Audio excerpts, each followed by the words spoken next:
शांति से बैठ जाओ।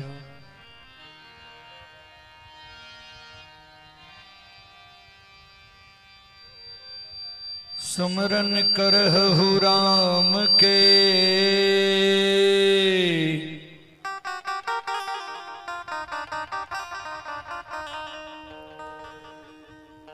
काल गहे करके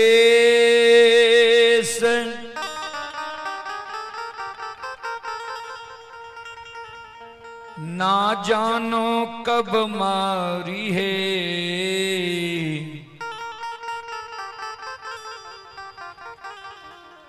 का घर का परदेश।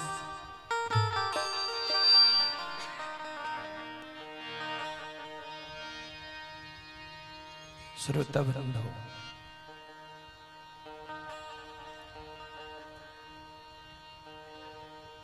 क्रोध में लिया गया निर्णय हर हमेशा प्रतिकूल ही होता है, अनुकूल कभी नहीं होता है। इसलिए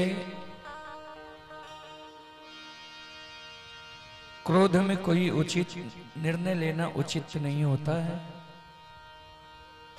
शांति से बैठ जाइए। आइए,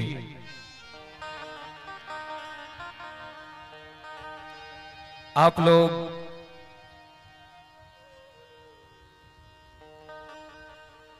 जहां तक ध्वनि विस्तारक उपकेंद्र द्वारा आवाज जा रही हो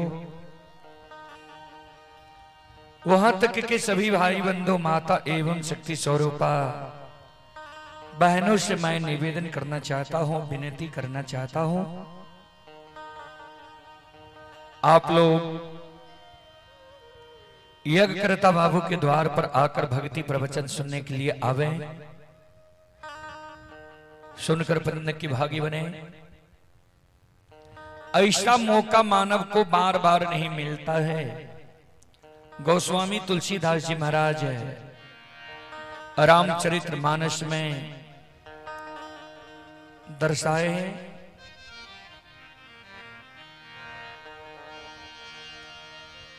सुतदारायरो लक्ष्मी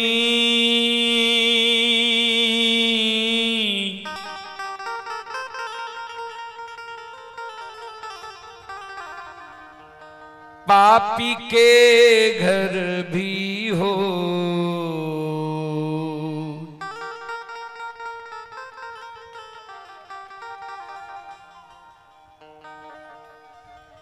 संत समागम हरि कथा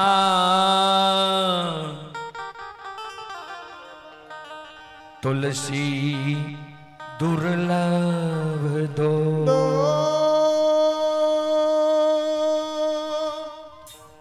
सूत दारा बेटा, सुंदर पत्नी, संपत्ति,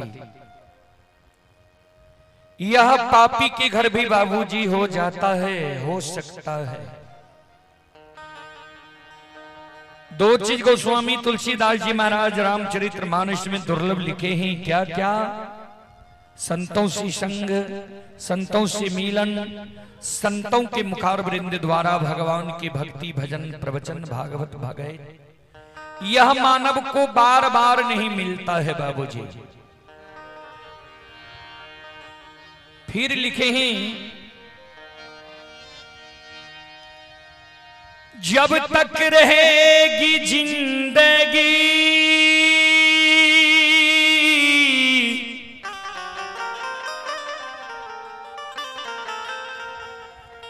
फुर्सत न होगी कभी काम से,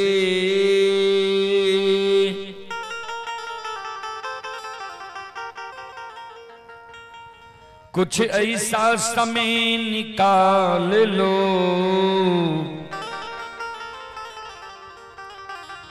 प्रेम कर लो भगवान से।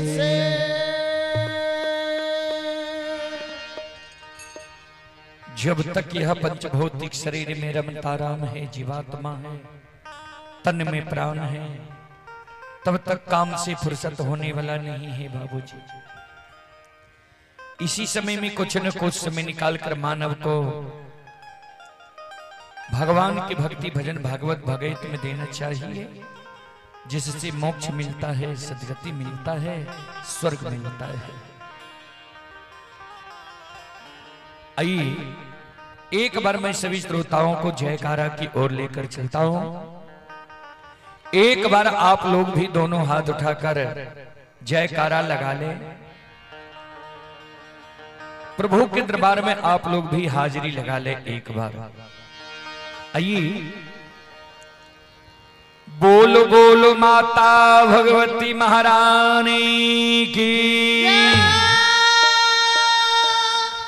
श्री दाता धर्मराज की, भक्ति और भगवान की, महारुद्र बजरंगबली की, उमापति महादेव की, बाबा डिहबार की, संत बाबा कारू खिरहरी की, बाबा भुइया बख्तर की,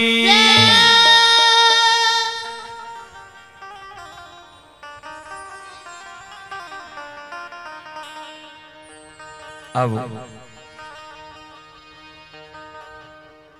धर्म गाथा भक्ति की परंपरा अनुसार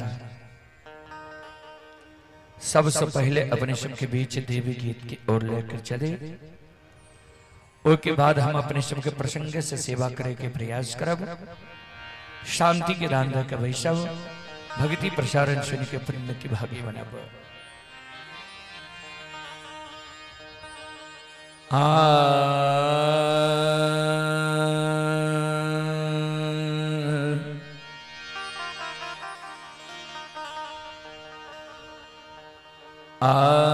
बाबा के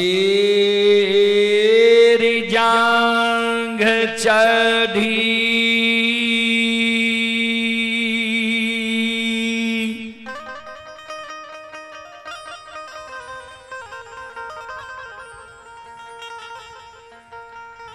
आए बैसलई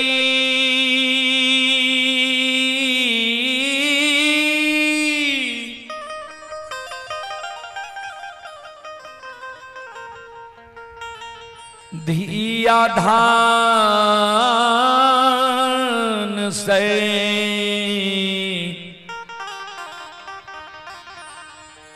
ऐरा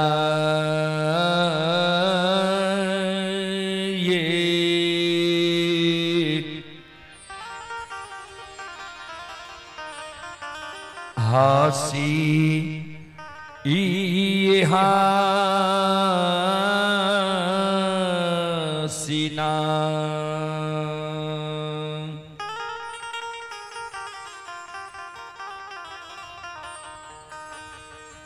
आहे दुलरी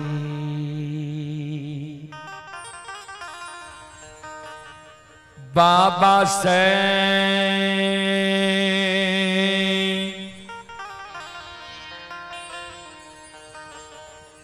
करे छे जवान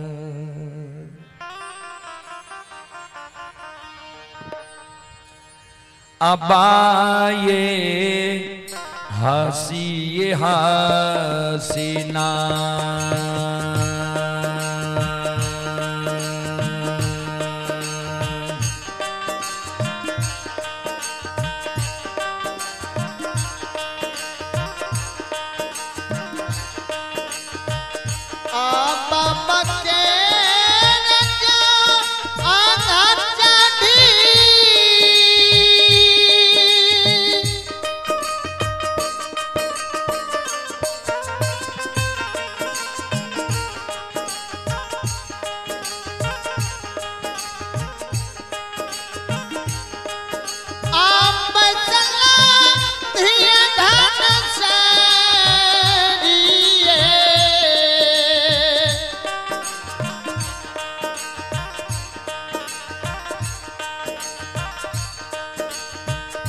हासिए हासिना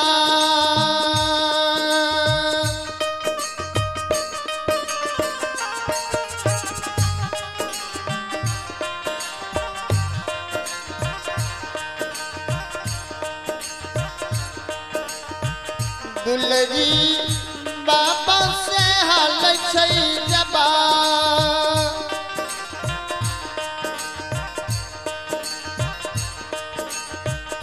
बासे हासिना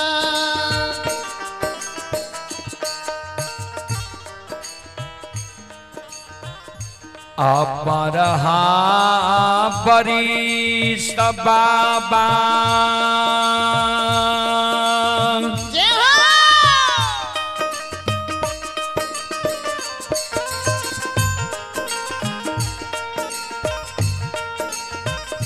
तोरे गोद में खिला लिया हो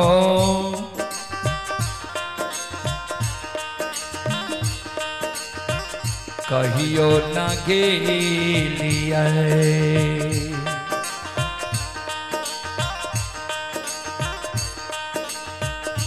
बाबा गंगाया सन्ना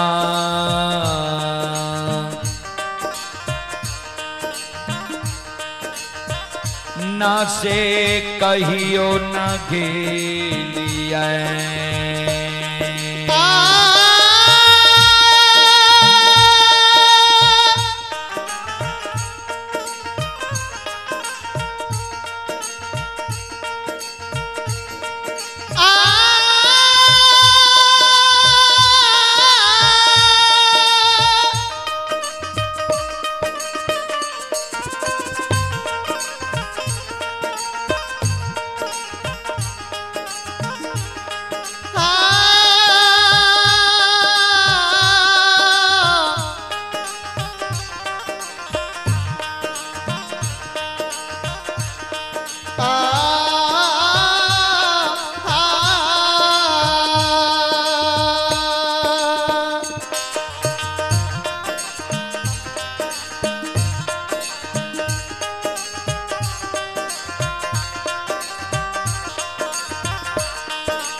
कहियो न गेलिया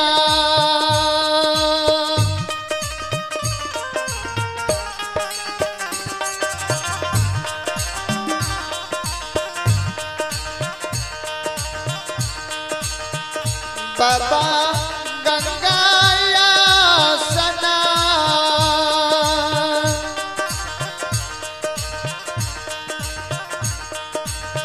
नन से हो कहियो न गेलिया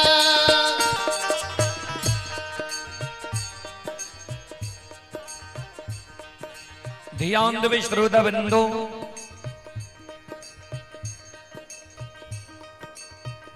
धनशर बाबा के गोद में बैठ के बाबा से आदेश मांगे और आशीर्वाद मांगे जी 12 वर्ष हम यहाँ के गोद में खेल लो लेकिन माँ गंगा के पवित्र धारा में कहिए स्नान करे के लिए नहीं गेलो।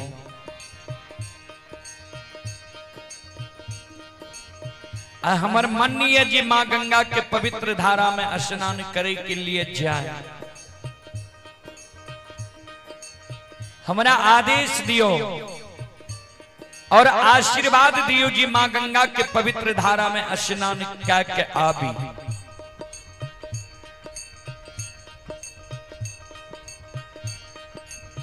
धनशर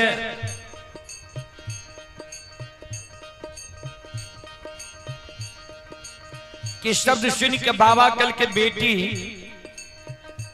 तो केकरा संग साथ गंगा स्नान जे भा के जाय छे गंगा स्नान।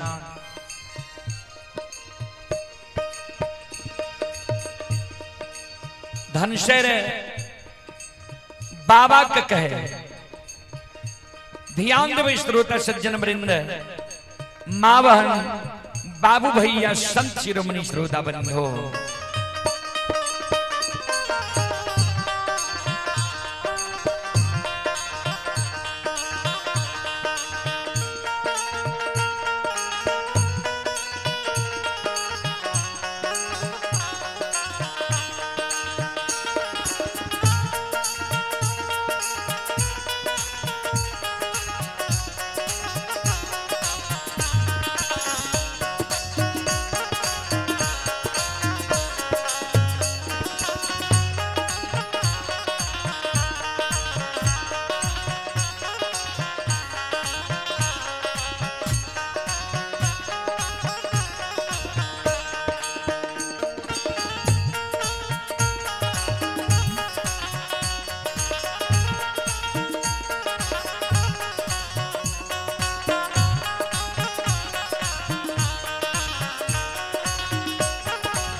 ध्यान में धनशर बाबा का कहे बाबा सखिया सहेली बाबा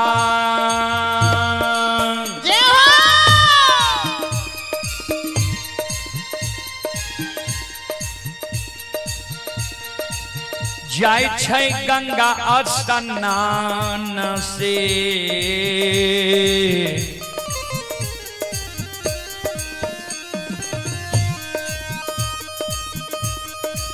हमहू जइबै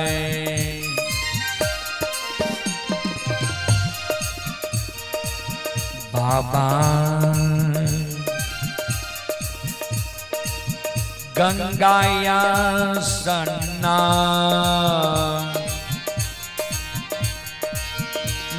से हमहू जइबै।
नन से हो हम हो जाइबे।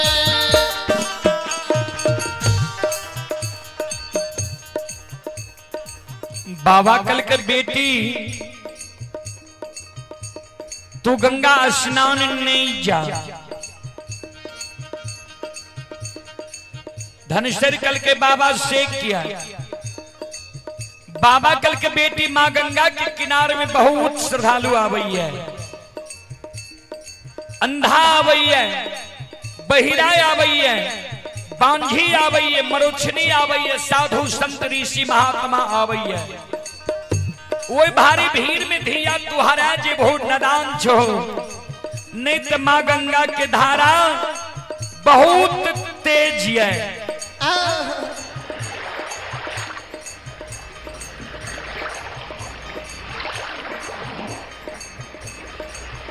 वही तेज धारा में बेटी तू डूब जेबा, समय जेबा। नहीं जा मां गंगा के पवित्र धारा में स्नान करे के लिए। धनसिर कल के बाबा हम स्नान करे के लेल जेबे करब। बाबा कल के बेटी जो तोरा स्नान करे के इच्छा छ, मन छ, तोरा हम युवती बता दे छिया, तो स्नान क्या लिहा। दुआरे पर पोखरी खो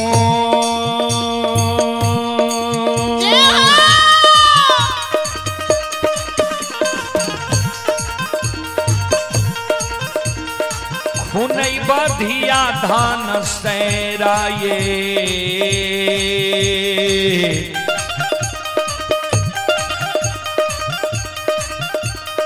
मोरहाइये दीवान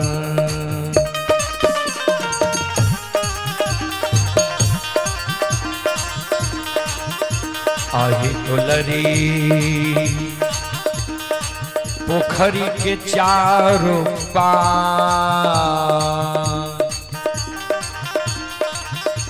से मुरहाइये देवा।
दुलरी पोखरी के चारों पार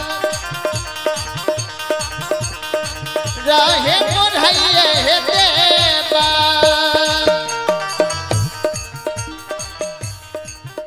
हे यो सकले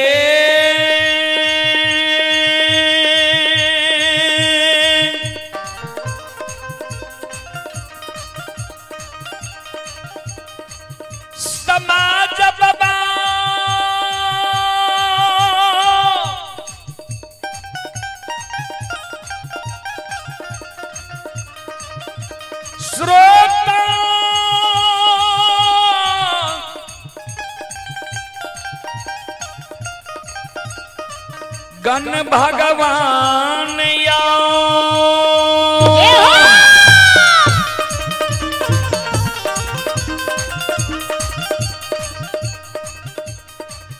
ये भगती सुनई वाली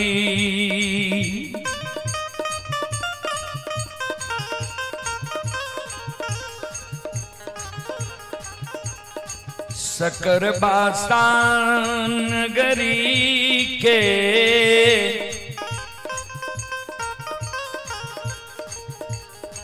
देवी तुल्य माता वहां अनसा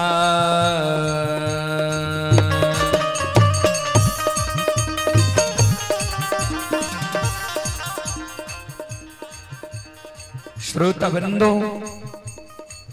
बाबा जी धनसेर के कल के द्वार पर पोखरी खुना दबा पोखरी के चारों पाट मुरहा दबा बाबा के शब्द सुन के धनसेर के आंख से आंसू गिरे लगा जार बेजार धनसेर बाबा के चरण में गिर के काने लगा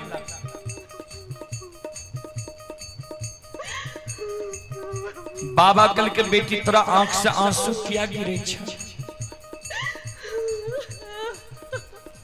धनसेर काने कैन कैन के बाबा के कहे बाबा अय पोखरी में स्नान करने से मनोकामना नहीं पूरा हुई छे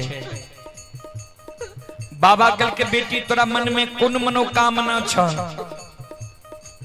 धनसेर काने कैन कैन के बाबा के कहे बाबा इस समाज में जब सखी सहेली के घर आंगन हम जाय छिए सखी सहेली के घर आंगन में सखी सहेली के गोद में सखी सहेली के भाई के जन्मल भतीजा भतीजी के खेले देखे छिए सखी सहेली के घर आंगन में सखी सहेली के भाई के जन्मल भतीजा भतीजी के हम हंसे के आवाज सुने छिए सखी सहेली के घर आंगन में सखी सहेली के भाई के जन्मल भतीजा भतीजी के ठुमुक ठुमुक चलत देखे छिए सखी सहेली के गोद में सखी सहेली के भाई के जन्मल भतीजा भतीजी के काने की आवाज सुने छिए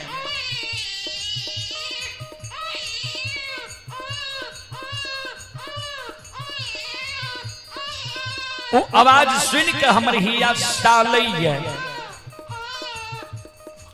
जे हमरो तो मालिक भौजी है किया ने भगवान अभी तक हमारा मालिक भौजी की कोई से एगो बेटा बेटी पुत्र पुत्री संतान दिलक है जे हमरो मालिक भौजी के कोई से जब भगवान एगो बेटा बेटी पुत्र पुत्री संतान देती है हमहु भाई के जन्मल भतीजा भतीजी के गोद में खेले तो हमरो अभिलाषा पूर्ण होती है ए बाबा ए बाबूजी ए पिताजी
हम हो जैबै बाबा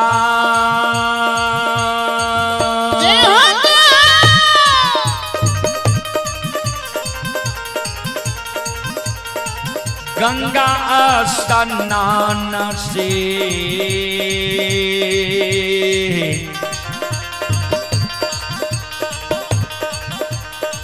भौजिले मांग भय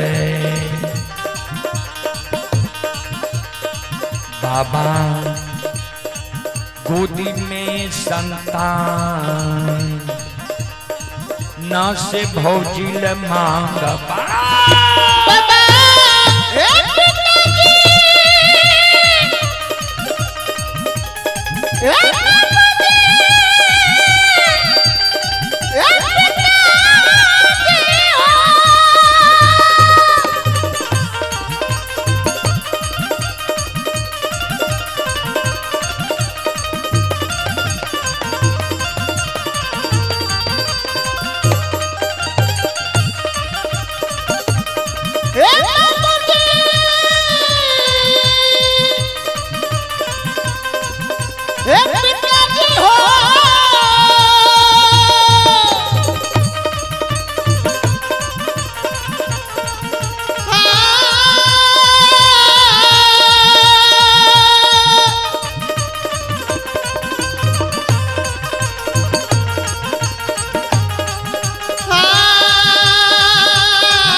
ये हम हूँ जय बाबा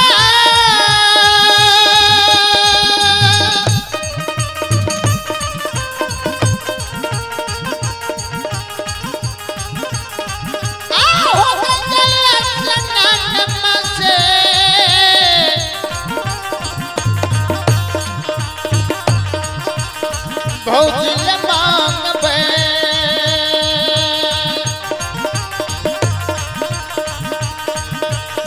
बाबा गोदी में चलता नस भौजी आह बहू जय बाबा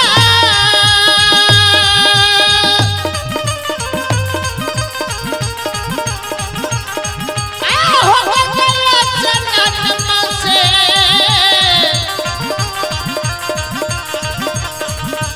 भौजी ले मांग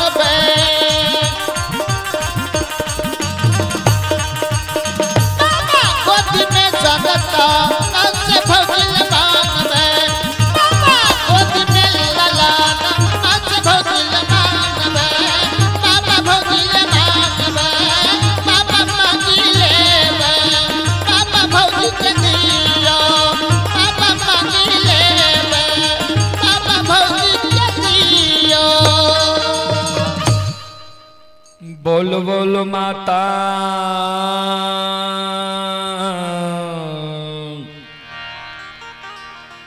भगवती महारानी की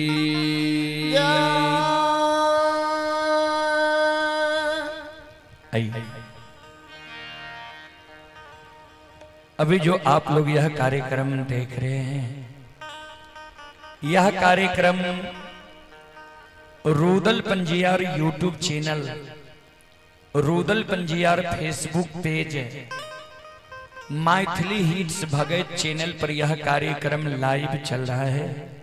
जो देश विदेश तक का लोग यह कार्यक्रम का अभी लुत्फ उठा रहे हैं। देश विदेश तक का लोग अपने अपने मोबाइल, स्मार्ट एलईडी टीवी में यह कार्यक्रम अभी देख रहे हैं। उसी कड़ी में कुछ श्रद्धालु पुरस्कार भेजे हैं। आप हैं Ashok Kumar, POP master, gram तोलापट्टी, जिला सुपौल से। श्रद्धालु की ओर से श्रद्धा के साथ बड़े उदार दिल से 21 रुपए के पुरस्कार आए हैं।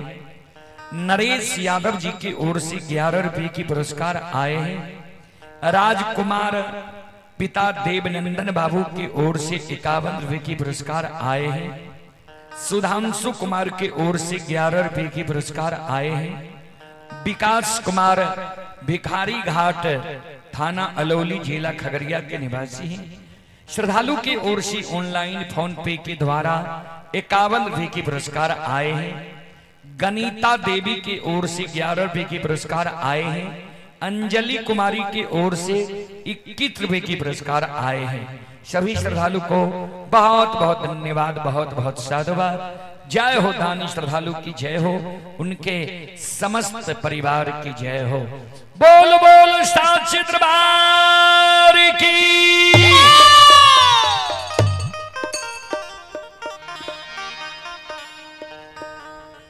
चलो प्रसंग में अवृषभ के बीच आए संत बाबा कारू खिरहरी प्रसंग राखी।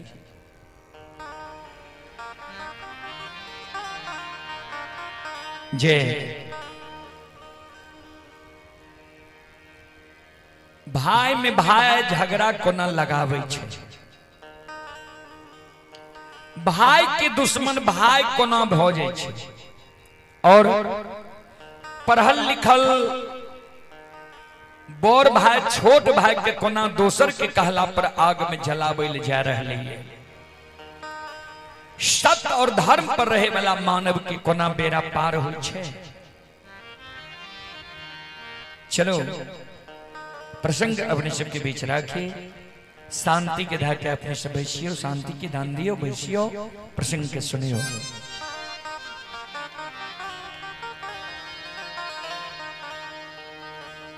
जय दीन कारू बाबा के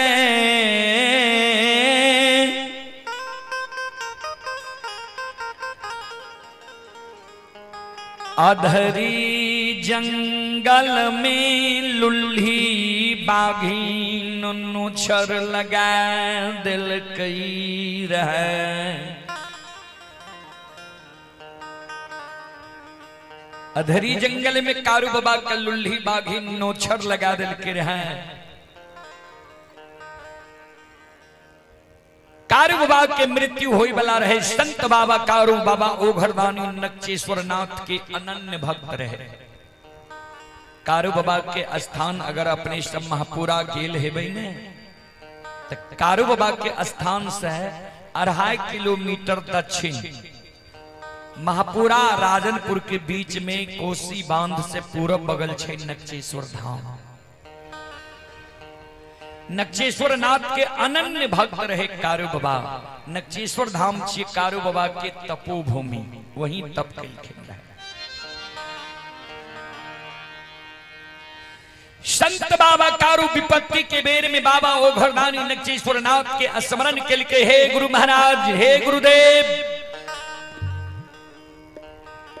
आए उसर के खेत में हम मैर रहिए,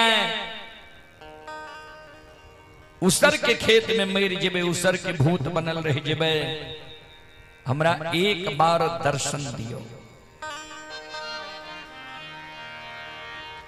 बाबा ओघरदानी नक्चेश्वर नाथ संत बाबा कारू के दर्शन दल के कारू बाबा कर जोड़ के बाबा ओघरदानी के चरण में प्रणाम के बाबा ओघरदानी आशीर्वाद दल के जिय जिय कारू, जा तक धरती धरातल चांद सूर्य माता पिता सप्त धर्म गाय रहते, ता तक तोहर नाम इस दुनिया में अमर रह। कौन कारण हमर पुकार के ला स्मरण के ला कारू बाबा कर जोड़ ले। गुरुदेव आए उसर खेत में हम मैर रहली, उसर के भूत बनल रही जेबे। मरे से पहले हमारी इच्छा ये जी मां से मिल ली, पत्नी से मिल ली, बौर भाई कुटुंब कबीला से मिल ली, तब हमर प्राण छूटे। बाबा ओघरदानी आशीर्वाद दिल के कारू हमर जे स्मरण के लहा, मम दर्शन फल परम अनूपा, तोरा अच्छा अनुभव होता।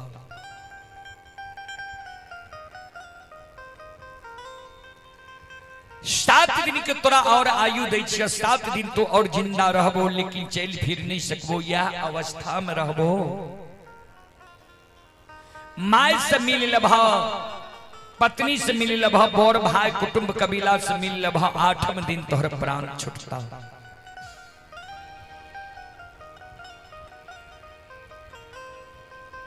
संत बाबा कारू के समाज के लोग दीना चचा, दुखा सिंह, महिनाथ बाबा, लछन महापुरा नगरी ला गए। कारू बाबा के ससुराल रहे बहेरी प्रखंड दरभंगा जिला अमा बिजलिया गांव में। कारू बाबा के धर्मपत्नी के ला गए। सब कारू बाबा के सूरत निहर निहर कौन है।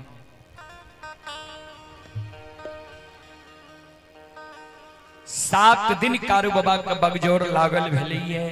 छोटका भाई जी रहे जेकर उम्र रहे 12 वर्ष।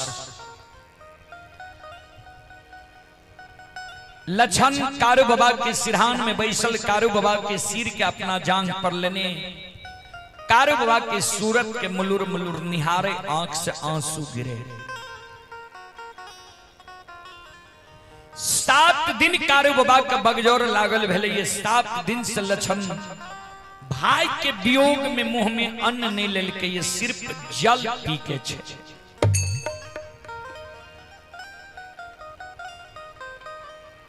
आठम दिन कारू बाबा के आंख बंद भे जाए, कभी आंख खुल जाए, कभी श्वास बंद भे जाए, कभी चले लगे। छोटका भाई लछन जी कारू बाबा के ई व्यवहार के देखलक, उधैर्य भे जे आब लागे छे दादा भाई दुनिया में जिंदा नहीं रहता।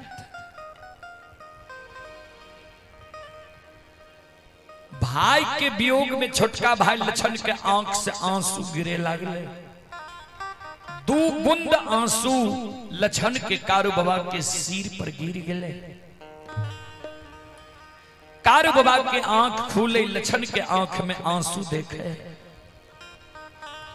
संत बाबा कारू के हाथ पकड़ के लछन के हाथ पकड़ के कारू बाबा कहे, लछन ने काना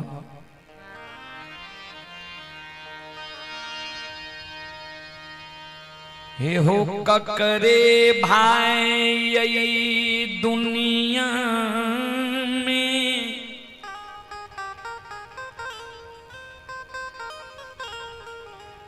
नहीं सदा रहलिए। अन्नय ककरे भाई यही दुनिया में सदा रहते। सबके भाई बारी बारी से इस संसार से विदा भे। ने काना ने आंसू गिरावा। छोटका भाई लछन कारू बाबा के मरे के बेर में कारू बाबा के भैर पांज के पकड़ के कौन दादा भाई हे हो माय के कोई से जन्म ले लिये।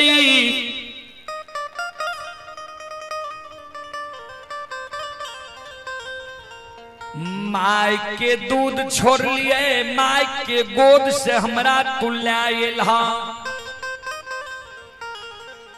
अपना गोद में बैसा के हमरा माखन मिश्री खुआ मलाई खिले, पेट लगा के माय के तरह सुतेल।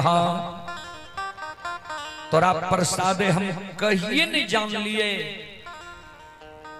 जो हमरा माय के लार प्यार नहीं मिलल, बाबू के लार प्यार नहीं मिलल। आए जे संसार से तू जा रहा, तोरा जाए के बाद के हमर सहारा बनता है, के हमर मदद करता है, के हमर सहोदर भाई बहन के खड़ा है। संत बाबा कारू लछन के कानब सुन के लछन के एगो हाथ पकड़ लेके, एक हाथ से लछन के आंसू के पोछे। जो मरे के बेर में कानै छे, मरे के बेर में तोरा हम 2 गो वचन देने जाय छियो, दोनों वचन के तू ध्यान से सुन।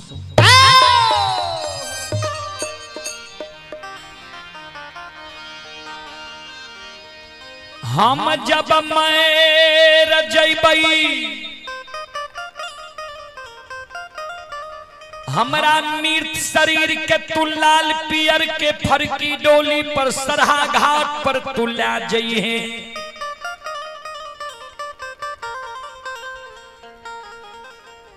सरहा घाट पर उत्तर दक्षिण के आंची में हमरा तू सोला दिहे। समाज के लोग चाहते हैं जे कारू के मुंह में भतीजा आग दिए, यानी महिनाथ पंडित के सुपुत्र मदन, 4 भाई रहे कारू बाबा, महिनाथ, कारू, साहबी, लछन। ता संत बाबा कारू मरे के बेर में कहे समाज के लोग चाहते जे कारू के मुंह में भतीजा आग दिए, किया तो हमर विवाह भेले, दुरागमन नहीं भेले, जान से भगवान हमरा बेटा बेटी पुत्र पुत्री नहीं दिलक।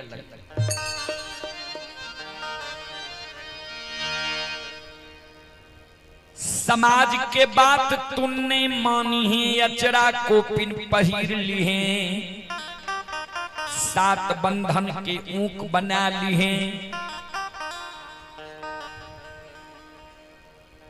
सहोदर तोरा हम भाई न बेटा जिन के पालन पोषण के लिए मुंह में आगे लेके कारण किया। तो 12 वर्ष की उम्र में कारू बाबा जी तपस्या कल तो बाबा ओघरदानी नक्षेश्वरनाथ बता दल के कारू बाबा के जे अल्प आयु में तोहर मौत भा जेता। हमरा शंका छे जे तोरा लुल्ही बाघिन मारता, वो बात सदा सत्य आय भे गेल। कारू बाबा छोटका भाई लछन के कहे तोरा हम भाई ने बेटा जैन के पोसलियो, मुंह में आग लेके कारण। समाज के लोग कतबो मना करते, समाज के लोग के बात नहीं मानी है, अचरा कोपिन पहिर ली है, 7 बंधन के ऊक बना ली है। जेना लोग माय बाप के मुंह में घूम घूम के आग दे छे, ओई समान तू महपुरा नगरी ने। सहोदर आ भाइया के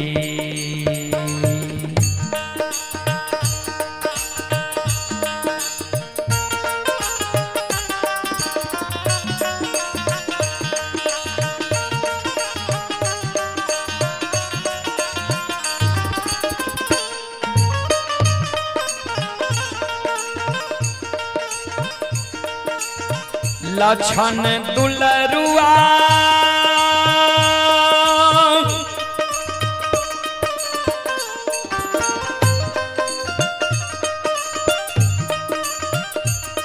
अरे भाइया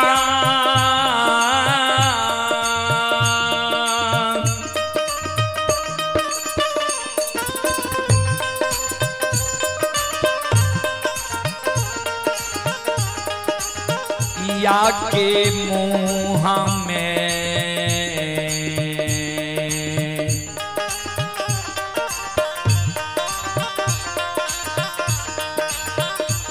हीरे अगिया धीरे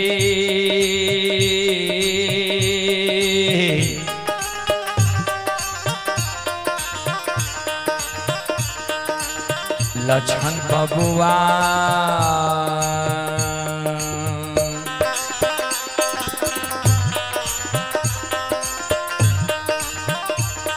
हेरो लछन महा पूरा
ए जगा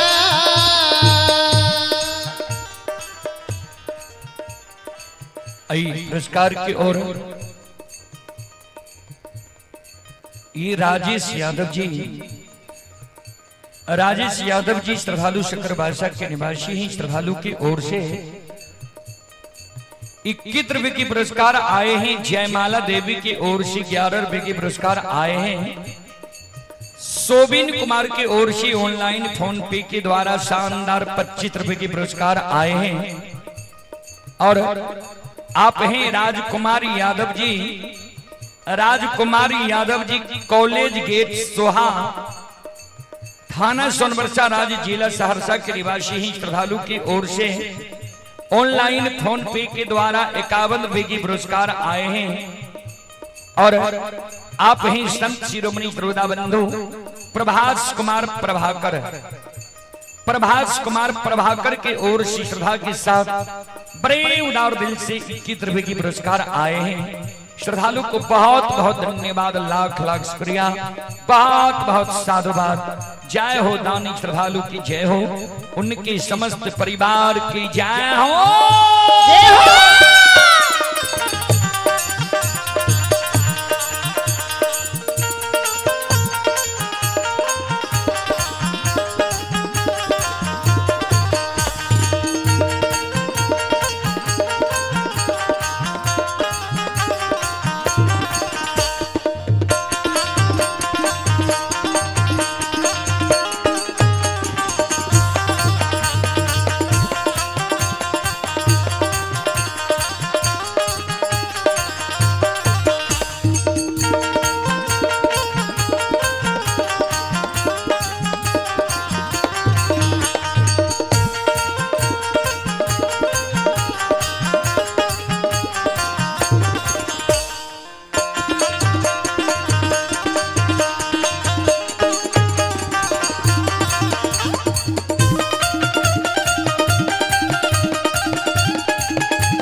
दोसर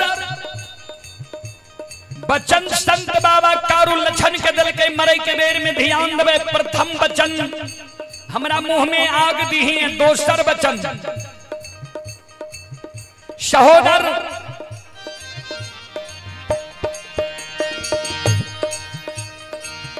तू जे हमरा मरे के बेर में काने छे, जे मरे के बाद के हम सहारा करते, के मदद करते, तो ध्यान से दोसर बात तू सुन।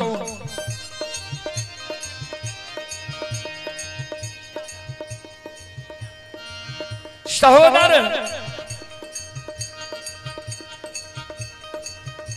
जहिना तू जिंदा में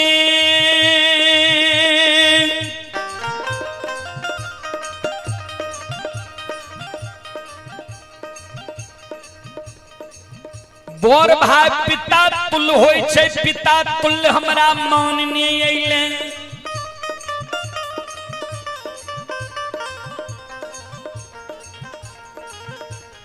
हम हूं तोरा छोट भाई, अनुज भाई पुत्र के समान होय छै, पुत्र के समान तोरा मानने अइलियो। हमरा मरे के बाद भी जो तू हमरा वह समान मान में बोर भाई की तरह पिता तुल हमरा सारा के तू निप में, हमरा सारा पर धूप दीप अगरबत्ती जले में, एक चिलम गाजा चढ़े में, प्रतिदिन हमरा सारा पर जो तू दूध के ढार देभी, हमरा पर श्रद्धा विश्वास राख में। मरे के बेर में तोरा वचन दे के जाय छियो, तोरा जो कोनो दुख विपत्ति पड़ जेतो, वो दुख विपत्ति में हमर पुकार कर भी जे हो कारू भैया हमरा दुख पड़ गई है, विपत्ति पड़ गई है, ए दुख विपत्ति में हमर सहारा करहो, मदद करहो। त आय मरे के बेर में तोरा हम वचन दे के जाय छियो, ध्यान से सुन।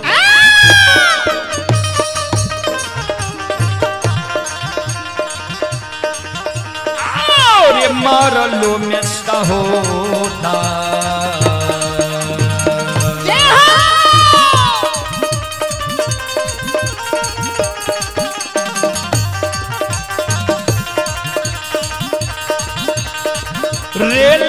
बा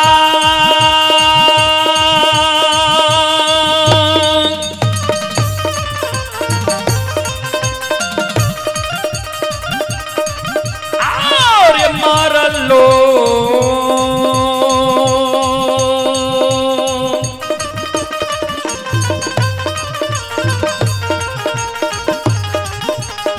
लो में सहोदा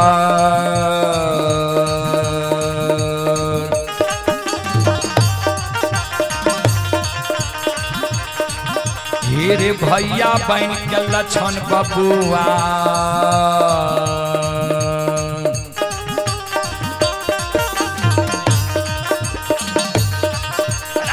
तोरा लिए रह बौरे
पुरस्कार की ओर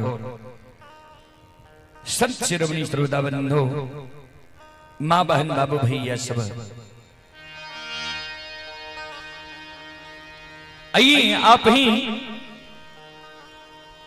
राजदीप यादव ग्राम पिपरा पोस्ट भेलवा थाना सलखुआ जिला सहरसा के निवासी हैं। श्रद्धालु की ओर से श्रद्धा के साथ बड़ी उदार दिल से शानदार 21 रुपए की पुरस्कार आए हैं और शिवजी यादव जी की ओर से श्रद्धा के साथ बड़ी उदार दिल से 101 रुपए की पुरस्कार आए हैं। श्रद्धालु को बहुत बहुत धन्यवाद, लाख लाख शुक्रिया, बहुत बहुत साधुवाद। आप ही विपिन कुमार यादव जी की ओर से 101 रुपए की पुरस्कार आए हैं। मिथिलेश कुमार के ओर से 51 रुपए की पुरस्कार आए हैं। सोबिन कुमार के ओर से पुनः 51 रुपए की पुरस्कार आए हैं। श्रद्धालु को बहुत बहुत धन्यवाद, लाख लाख शुक्रिया, बहुत बहुत साधुवाद। जय हो दानी श्रद्धालु की जय हो, जय हो दानी श्रद्धालु के समस्त परिवार की जय हो, जय हो।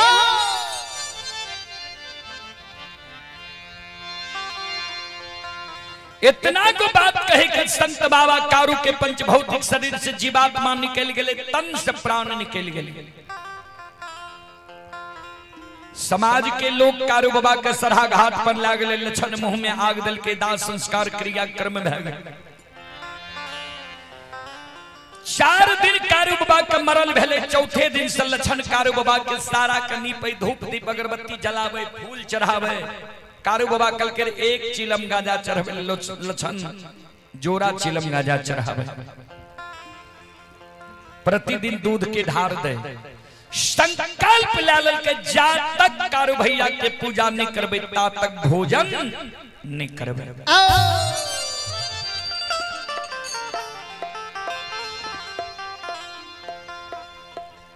एक ते यादव वंश में कारू बाबा से बोर भाई,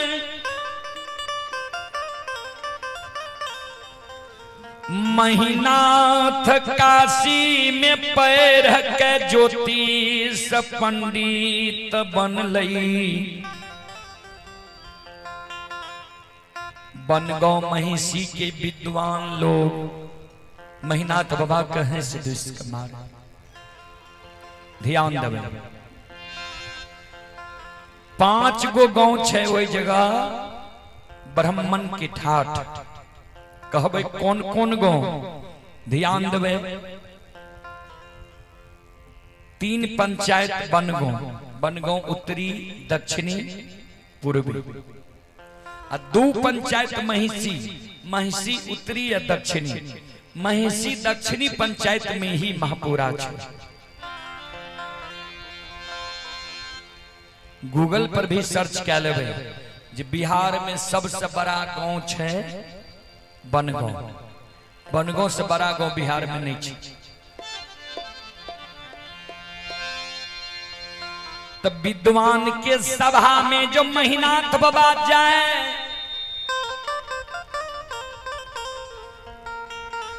तब ब्राह्मण बाबा महीनाथ बाबा कहें इस द्वेष के मारे जे यादव वंश में कहीं पंडित भेलाइए वह वंश में लक्षण भूत की पूजा करे लगे, सारा के पूजा करे लगे। ब्राह्मण बाबा सब मन में सोचे जय वंश में काशी के पढ़ल पंडित ज्योतिष विद्वान आचार्य वही वंश में भूत के पूजा है। जय दिन महीनाथ पंडित गौर पर चढ़ते वही दिन पूछबे आय महीनाथ बाबा गौर पर चढ़ गए बाबूजी 6 महीना कार्य बाबा के मरल भेले आय महीनाथ बाबा पाखर के पेड़ तर बैस के पोथी पुराण पढ़े छे। समाज के लोग के पोथी पुराण पढ़ के समझावे छे। आय महीनाथ बाबा के विषय छिए मानव जब मर जाय छे त कर्म के अनुसार दोसर योनि में जन्म होय छे।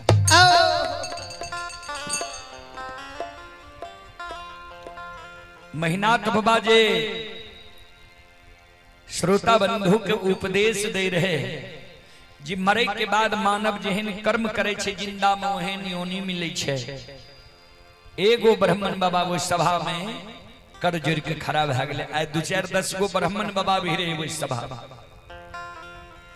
एगो ब्राह्मण बाबा सभा में कर जोड़ के खड़ा भ गेले पंडित जी यादव वंश में यहाँ पैर के पंडित बनलो ये यहाँ जे कहे छिए मानव मर जाय छे कर्म के अनुसार दोसर योनि में जन्म होय छे। सुनइए बलाता के लिए कि कहियो बला के लिए यानी श्रोता के लिए ही कि वक्ता के लिए भी महीनाथ बाबा कहलखिन सब के लिए। क्या तो कभी स्पष्ट रूप से लिख देलखिन है, ध्यान से सुनबे। कार में प्रधान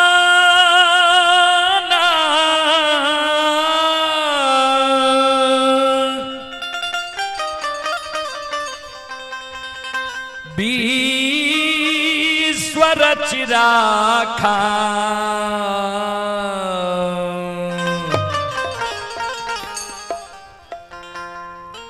जो जस करई तास फल चाखा। कर्म प्रधान विश्वर चिराखा जो जस कर तस फल चाखा। कर्म प्रधान छे जे जेहन कर्म करे छे कर्म के अनुकूल योनि मिले छे। ब्राह्मण बाबा कहलखिन कहलिए ते ठीक है लेकिन यहाँ के घोर में की बहार लिया यहाँ के मालूम ये महीनाथ बाबा कहलखिन हाँ हमार घर तो ठीक ठाक ये। कहलखिन नहीं सुन लिया आज से 6 महीना पहले यहाँ के भाई कारू मर गेल।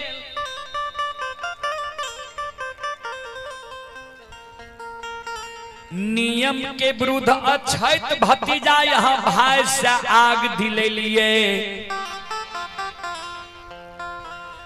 4 दिन कारू के मरल भेल। चौथे दिन से यहाँ के छोटका भाई लक्षण कारू के सारा के नीपैये, धूप दीप अगरबत्ती जलावैये, फूल चढ़ावैये, दूध के ढार दैये। जय वंश में काशी के पढ़ल पंडित ज्योतिष विद्वान आचार्य, वो वंश में भूत के पूजा होता है।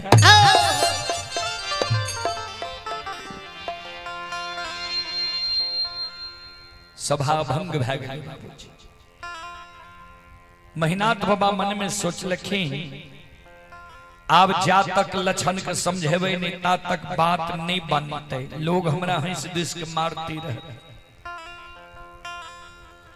कारू बाबा मर गए, लक्षण भा गए के बार आय लक्षण गाय चरा के लिए लहठा बथान पर लक्षण गाय के रोक दिलकैये।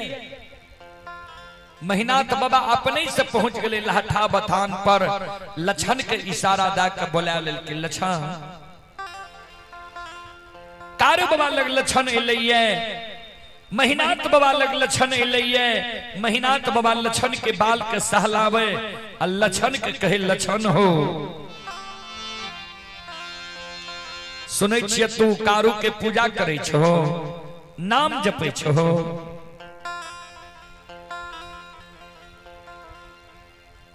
हे हो मान लेलिए कारू तोरा बहुत माने रह, लार प्यार दे रह, प्रेम दे रह, लेकिन कारू जिंदा नहीं छे, मर नहीं गए।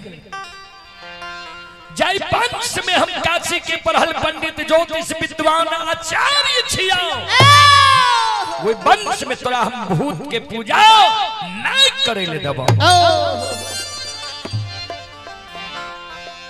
से लक्षण हे हो कारू आई के हो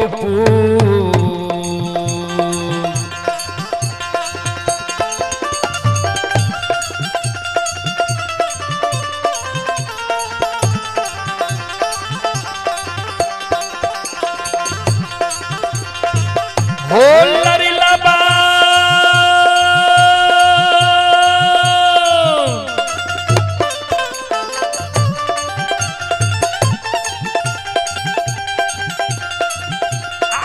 हो कारू आई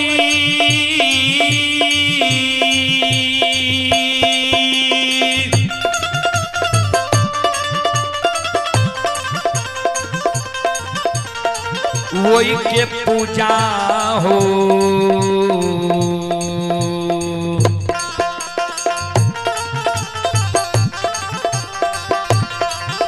हे हो छोड़िए दे हो लक्षण बबुआ,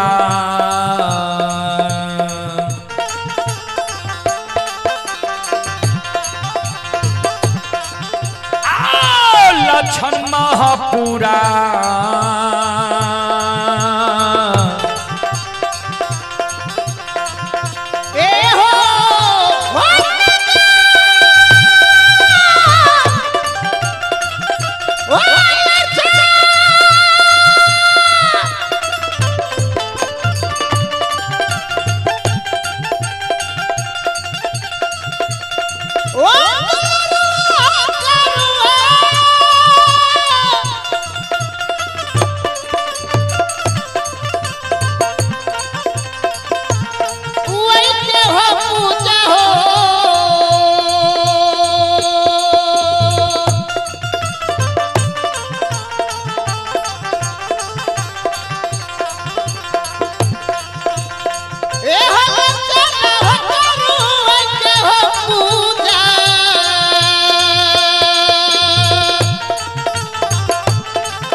कारू के पूजा करना छोड़ दे, नाम लेना भूल जा।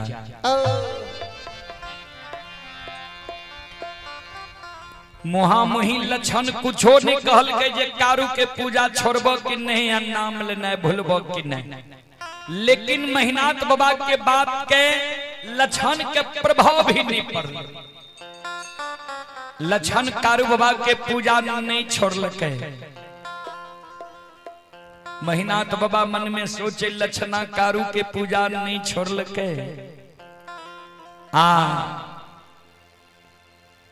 हमरा बनगो महिषी के ब्राह्मण बाबा सब हैं सिद्धिस के मारे कतेक दिन इताना सहबे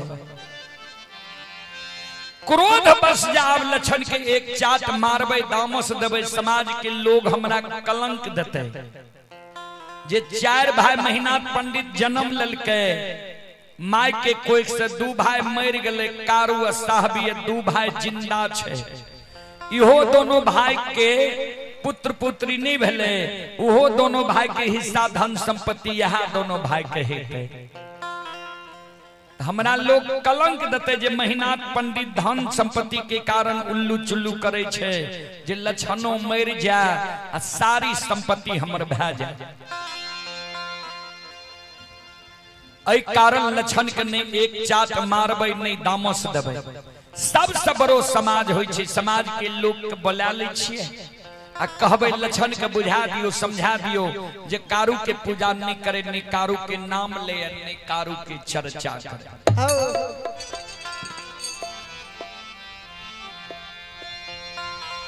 आय महीनाथ बाबा महपुरा नगरी के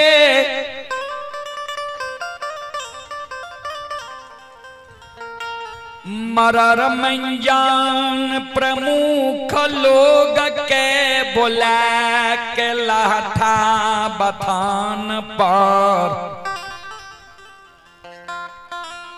सभा लगा दिलकई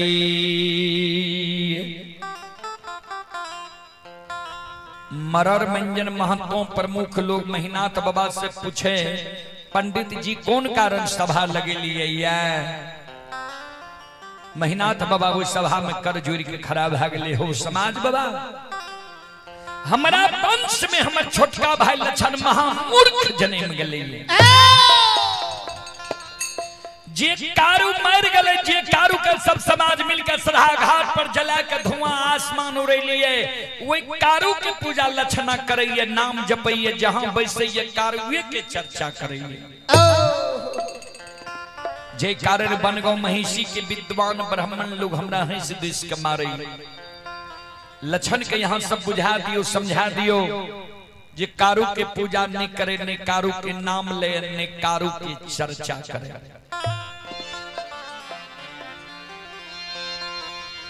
समाज के मरार मंजान प्रमुख लोग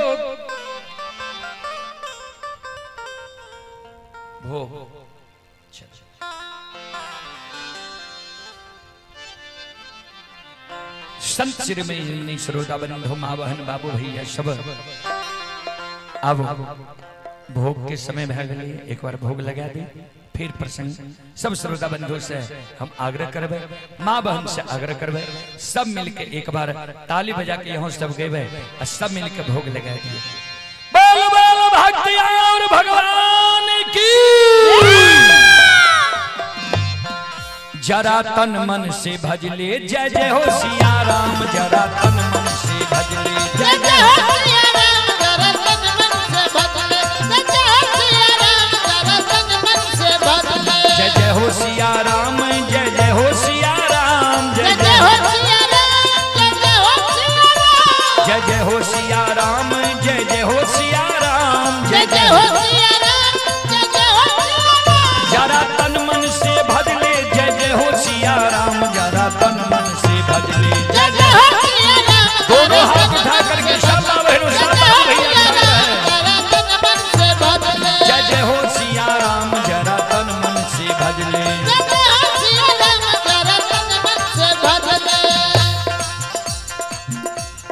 कहाँ बसे तुलसी कहाँ बसे राम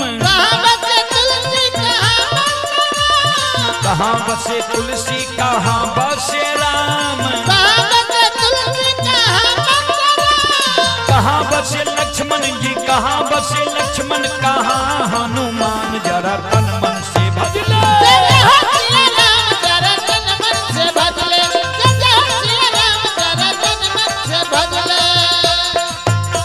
जय जय हो सिया राम जय जय हो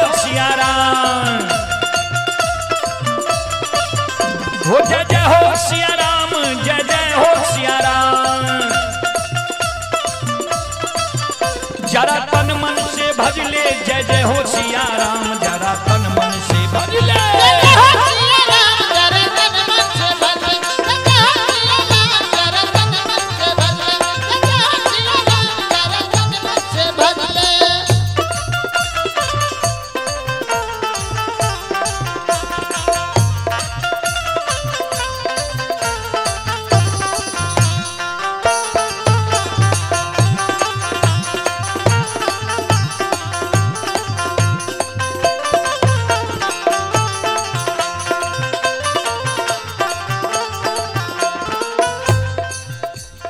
कंठ बसे तुलसी हृदय बसे राम, कंठ बसे तुलसी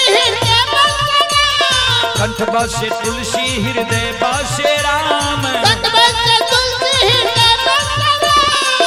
बसे तुलसी हृदय बसे राम, कंठ बसे तुलसी हृदय बसे राम। अयोध्या बसे लक्ष्मण, अयोध्या बसे लक्ष्मण, ध्वजा हनुमान, जरा तन मन से भज ले।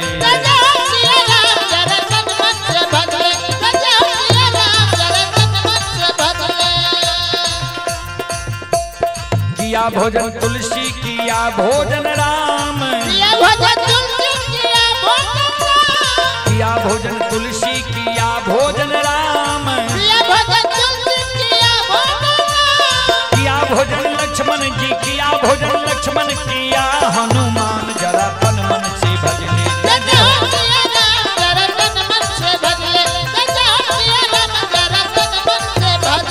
जल भोजन तुलसी जी, फल भोजन राम, जल भोजन तुलसी जी, फल भोजन राम, जल भोजन तुलसी जी, फल भोजन राम, जल भोजन तुलसी जी, फल भोजन राम। दही चूड़ा लक्ष्मण, दही चूड़ा लक्ष्मण, लड्डू हनुमान, जरा तन मन से भज ले। जय जय हो सिया राम, जरा तन मन से भज ले। जय जय हो सिया राम, जरा तन मन से भज ले। जय जय हो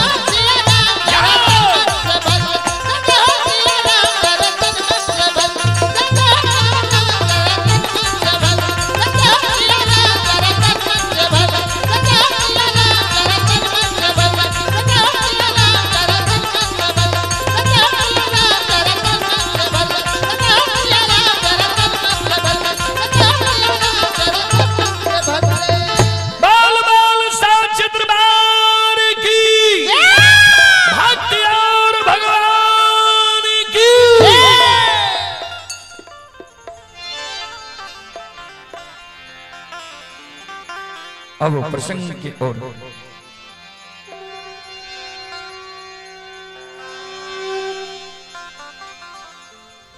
समाज के लोग के जे महीना तो बाबा कहल के लक्षण के बुझा दियो, समझा दियो, जे कारू के पूजा नहीं करे, ने कारू के नाम ले, ने कारू के चर्चा करे। समाज के लोग लक्षण के बोला के बीच सभा में बैसा लेल के लक्षण के समझावे। लक्षण हो ठीके न कहे छ तोहर भाई, कारू मर गए, कर्म के अनुसार कारू के दोसर योनि में जन्म भ गेल हेते। तू जे कारू के पूजा करे छो, नाम जपे छो, अच्छा नहीं छ। कारू के पूजा करना छोड़ दा, नाम लेना भूल जा। समाज के लोग जे लक्षण के समझावे रहे तो महीना तो बाबा बड़का भाई दबाव दे। समाज बाबा ठीक से दुश्मन के समझा दियो, हम समझेलिए हमर बात ही दुश्मन नहीं मान लगे, तब समाज के बोले लो ये दुश्मन के समझावे के लिए।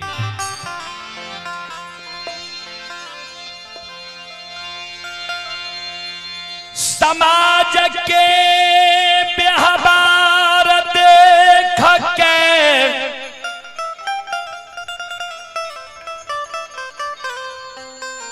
महीनाथ बाबा के शब्द सुन संत बाबा कारू के 6 महीना मरल भेलैया। आय संत बाबा कारू के ई बात बर्दाश्त नहीं गई। संत बाबा कारू वही सभा में माया का विस्तार क्या दिल के लछन जे बैसल रहे लछन के अंग में समा गले। लछन के द्वारा कारू बाबा सभा में खड़ा भ गले, हाथ से ताली बजावे लागले, शिवदानी के दोहाई दिए लागले, हारा हारा महादेव।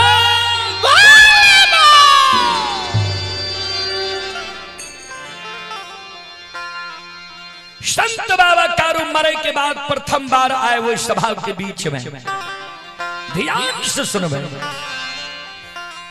अमांगया के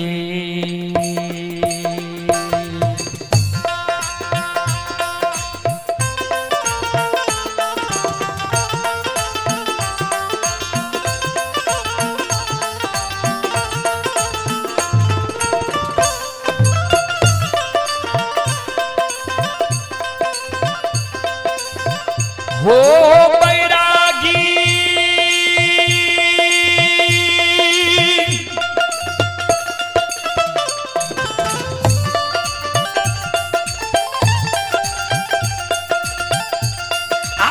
हो माया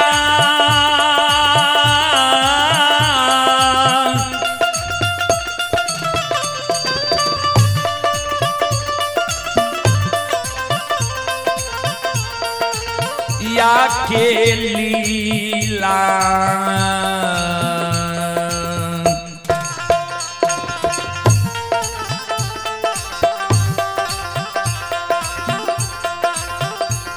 आर चल कई हो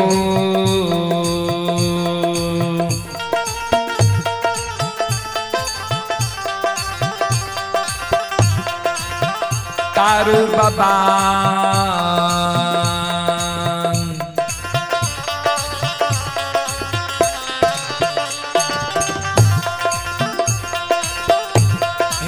हो बाबा सा भाके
हो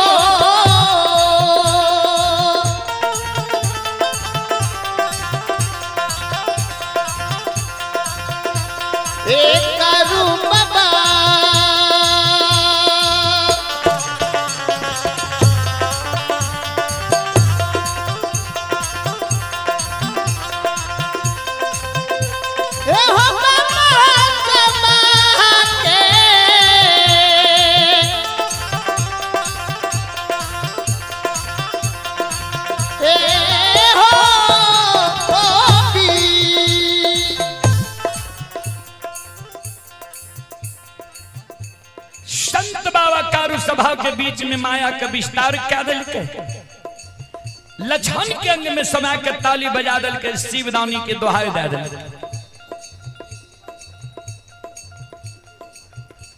श्रोता बाबू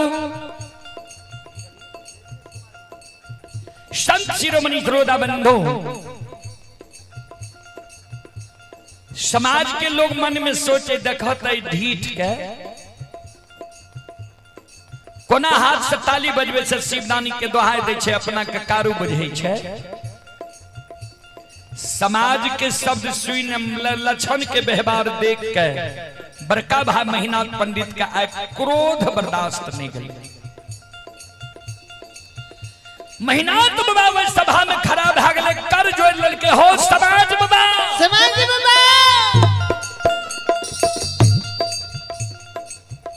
हाँ मैं दुश्मन का समझे लिए हमार बात नहीं मान लगे। समाज के बोले लो दुश्मन के समझावे के लिए, समाज के आज्ञा का भी दुश्मन भंग कह देते। 10 के आज्ञा का जई भंग कल के 10 के द्रोही भागले।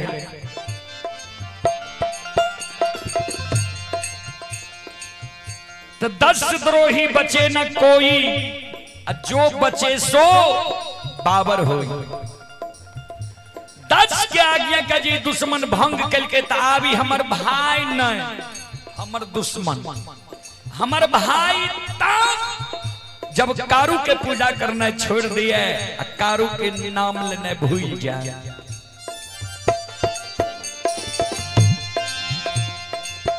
समाज बाबा आज सभा में दुश्मन के हम 7 दिन के समय दे छिए। 7 दिन के अंदर अगर लक्षणा कारू के पूजा छोड़ दिल के तब तक ठीक है। अगर इस 7 दिन के अंदर कारू के पूजा नहीं छोड़ते, नाम लेना नहीं भूलते, तो दुश्मन के लिए 8हम दिन हम जल्लाद बन के खड़ा है भाई।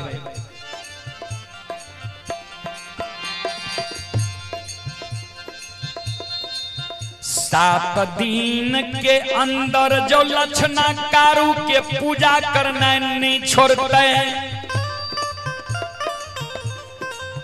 नाम लेना नहीं भूलते, तो 8हम दिन 7 गो गाछ चंदन छे पोखर के महार पर लगाल, कारू के हाथ के लगाल छे 7 गो गाछ चंदन। 7 गो गाछ चंदन का कटवा देवे, चेला चिरवा देवे, अघनुआ लार के ढेरी के तरह सरहा घाट पर चंदन के चेला के ढेर लगा देवे।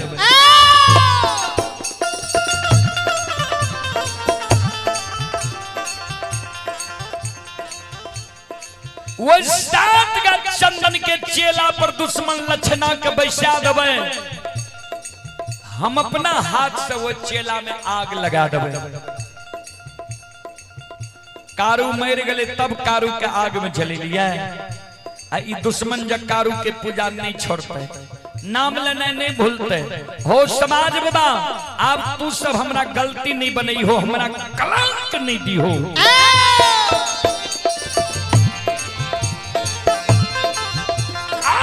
ये जीन दे दुश्मन माँ के,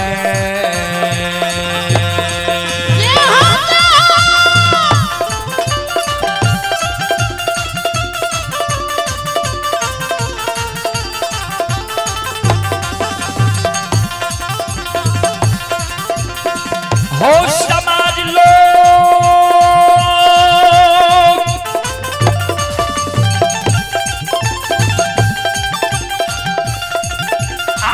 ये जीन दे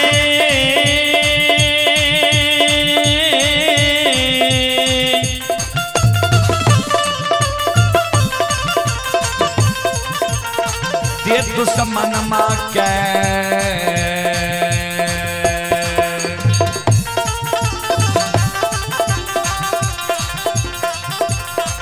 ये हो आग में जला के समाज बाबा,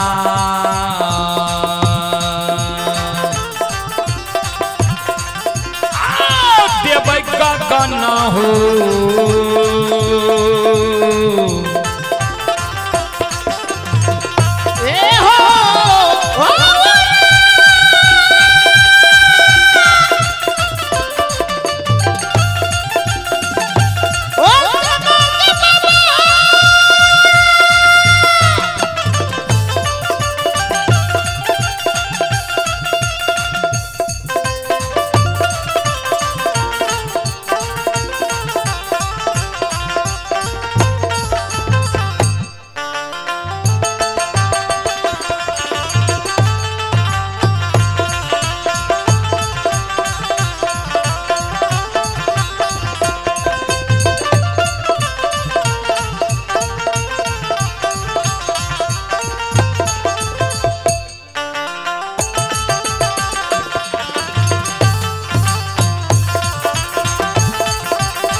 ये सुनो सुनो सुन भैया सुन भई,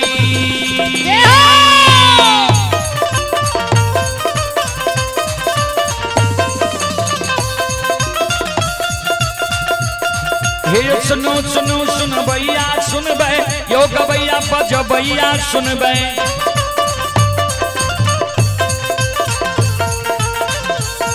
ये माँ बहना शकर भाषा के सुन बे, ये धर्म की बात ध्यान से सुन बे। माकारू की लीला के सुन बे, बरबर लीला का माकारू रचल कर ए दुनिया संसार में रचल का वोल्टेज नहीं पूरे चाहिए।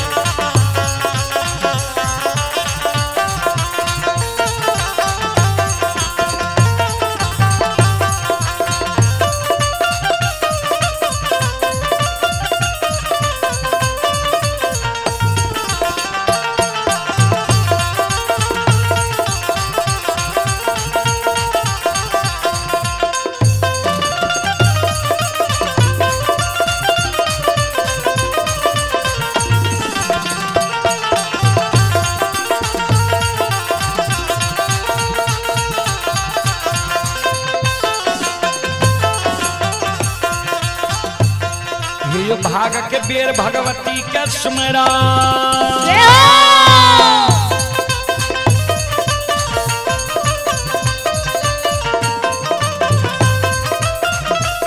ये जो भाग के बेर भगवती के सुमरो, सदा भवानी जगदम्बा के सुमेरा। ये जो ज्ञान देवैया गुरु बाबा के सुमरो,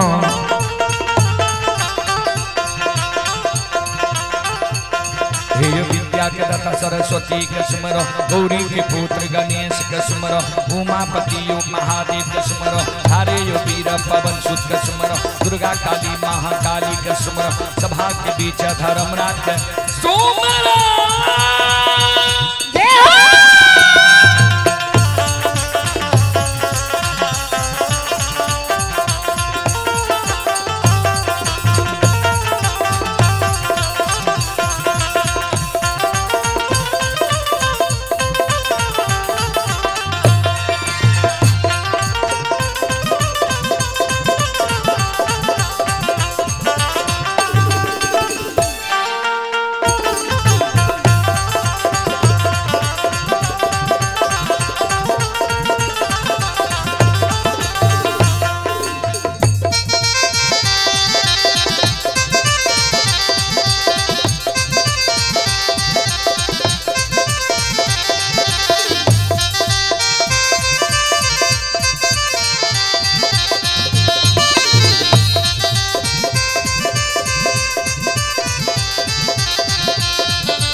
आइए पुरस्कार की ओर। आप हैं मिथिलेश कुमार यादव शकर भाषा के निवासी हैं। श्रद्धालु की ओर से शानदार 71 रुपए की पुरस्कार आए हैं। श्रद्धालु को बहुत बहुत धन्यवाद, लाख लाख शुक्रिया। नीतीश कुमार की ओर से, ये नीतीश कुमार जी शकर भाषा के निवासी हैं। श्रद्धालु की ओर से श्रद्धा के साथ बड़ी उदार दिल से शानदार 51 रुपए की पुरस्कार आए हैं। आप हैं बलदेव पासवान सुपुत्र, शिवराज कुमार सुपुत्री, शिवांशी कुमारी, ये बलियास पट्टी वार्ड नंबर 9 जिला सुपौल के निवासी हैं और श्रद्धालु ट्रक ड्राइवर हैं। नोएडा में यह कार्यक्रम अभी लाइव देख रहे हैं। श्रद्धालु की ओर से 21 रुपए की पुरस्कार आए हैं। और आप हैं ये संजीव यादव कि सुपुत्र ही प्रियांशु और लवकुश कुमार, बगेबा पोस्ट, भेलवा थाना सलखुआ जिला सहरसा के निवासी हैं। श्रद्धालु की ओर से 21 रुपए की पुरस्कार आए हैं। श्रद्धालु अभी दिल्ली में यह कार्यक्रम लाइव देख रहे हैं।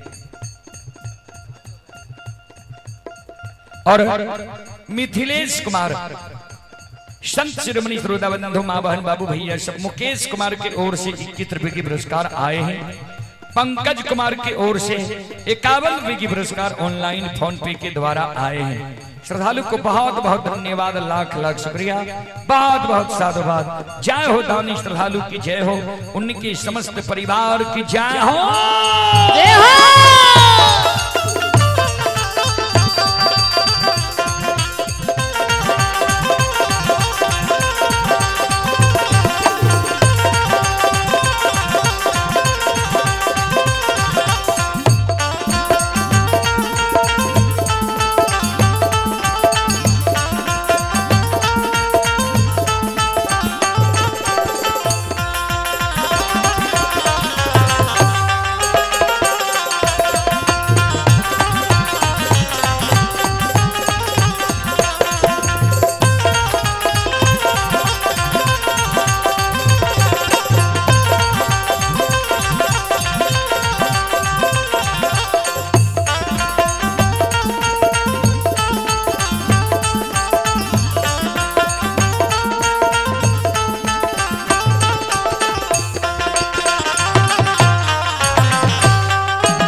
हे भला बाबा भंडार का भरिए दी हो,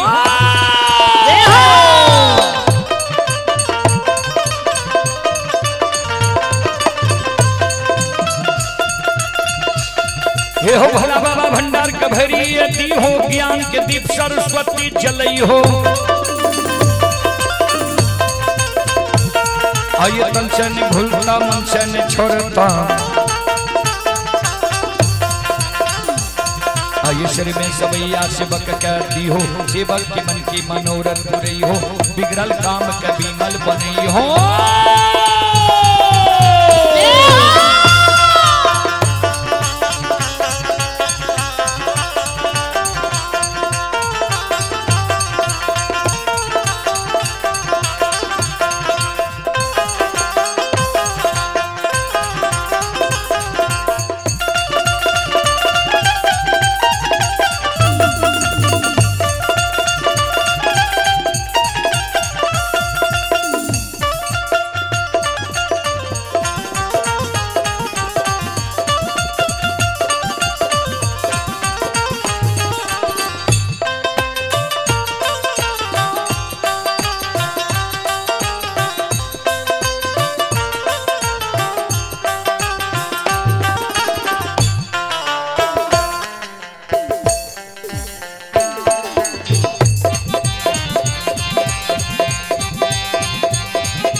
आइए धर्म के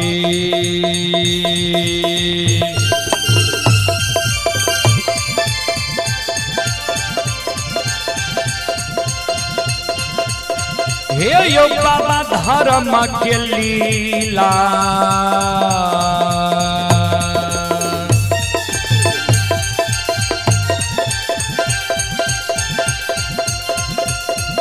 अपार छयो समाज बाबा, हे यो छलै दुनिया,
धर्म के लीलाई दुनिया में अगम अपार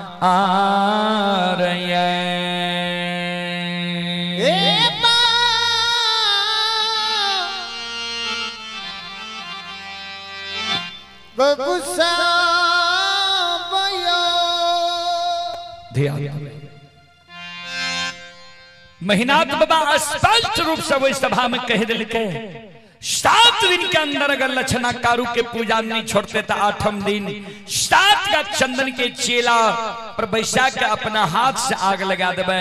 कारू मर गए तब कारू के आग में जले लिए, जिंदा ए दुश्मन के आग में झरका के मर गए।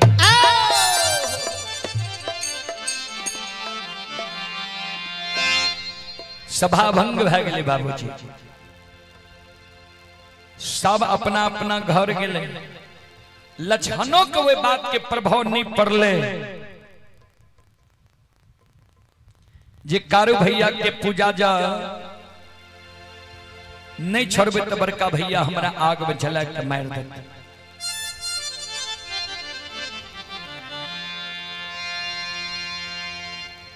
आए 7वें दिन बड़का भाई महिनाथ पंडित मन में सोचे जे एक बार देखल जा जे लक्षणा कारू के पूजा छोड़लक या कि नहीं छोड़लक।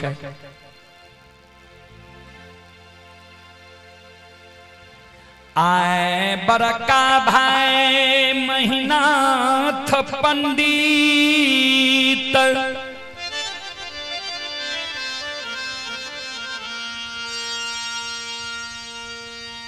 जय रास्ता से लक्षण जाए रहे कारू बाबा के पूजा करे ले, वो रास्ता पर जाके बड़का भाई महिनाथ पंडित छिप के बैस गए जे लक्षणा जेबो करे छे कारू के पूजा करे ले। आए लक्षण सवेरे सवेरे स्नान कै लेलकै, फूलडाली में फूल ला लेलकै,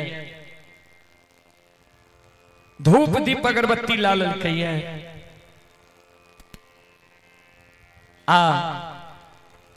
कमंडल में दूध ला लेलकै,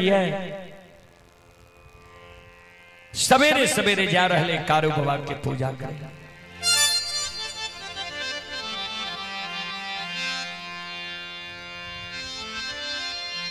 जहिना लछान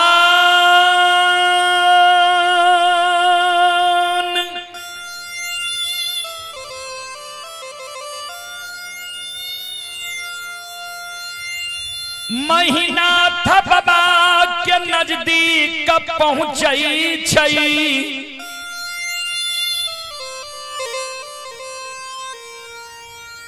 महिनाथ बाबा के नजर जल लक्षण पर पैर गलैया।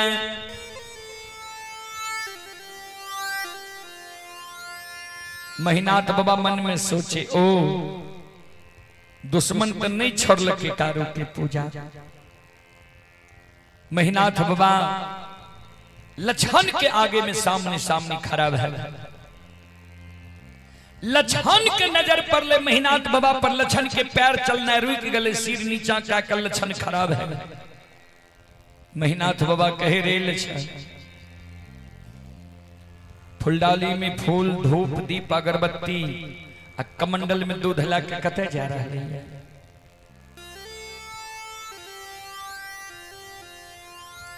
जल्दी बोल।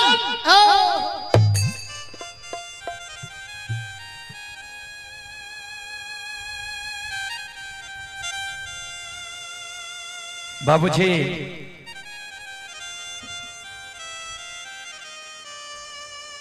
संत शिरोमणि श्रोताबंधु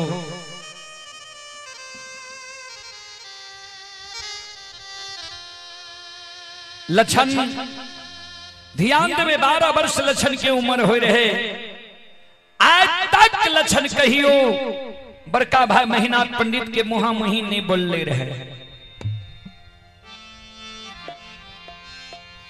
आज महिनाथ बाबा कल के फुलडाली में फूल धूप दीप अगरबत्ती कमंडल में दूध ला कर कते जा रहे हैं। लक्षण सिर नीचा केने छे सच्चा के बोले जे मंझला भैया कारू के पूजा करे ले सरहा घाट पर जाय छी। इतने गो बात त लक्षण बोले ले महिनाथ बाबा के क्रोध के ठिकाना नहीं रहा। महिनाथ बाबा कहे रे लक्षण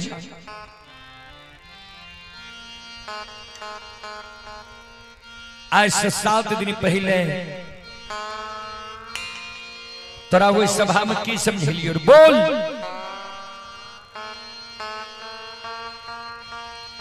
याद छौ कि नहीं? आ कारू के पूजा तू छोड़ में कि नहीं बोल।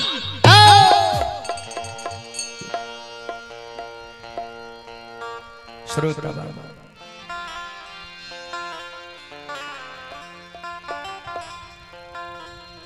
महिनाथ बाबा के क्रोध देख के लक्षण के शरीर थर थर थर थर कांपे लगा।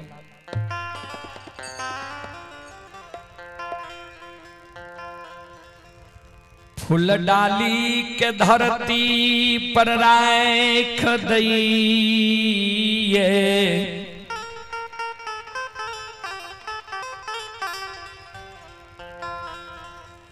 कमंडल के दूध के धरती पर राख दे छे। दोनों कर जोड़ के लक्षण बड़का भाई महिनाथ पंडित के चरण में प्रणाम करे, कर जोड़ के खराब है जाए। ए ओ बड़का भैया तू माय के कोई से बोर भाग के जन्म ले, हम माय के कोई से छोट भाग के जन्म ले लिए। बोर भाई पिता तुल्य होई छे आ छोट भाई अनुज भाई पुत्र के समान होई छे। तू हमर पिता तुल्य छो, तू हमरा जे कहबो तोहर सब बात हम मान लेबो। हमरा जे काबा जे लक्षण है महापुरा नगरी में तू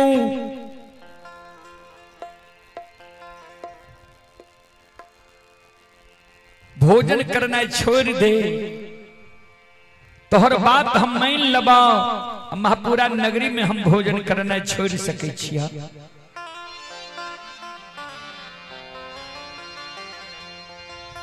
हमरा जे काबा जे लक्षण है महापुरा नगरी में तू जल पीना छोड़ दे, तोहर बात मान लेबा। महापुरा नगरी में हम जल पीना छोड़ सके छिया।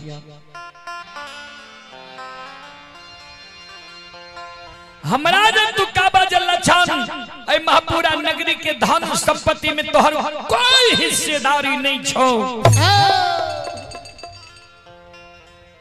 धन संपत्ति के हिस्सेदारी त्याग के महापुरा नगरी से हम भाग सके छी।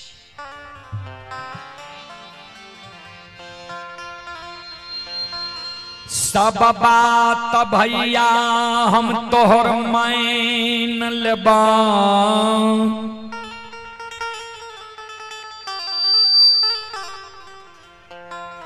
लेकिन एगो बात हम तोहर नहीं मानब।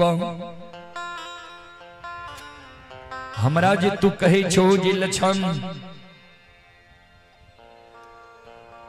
कारू के पूजा करने छोड़ दे, नाम लेने भूल जो। जे कारू भैया हमरा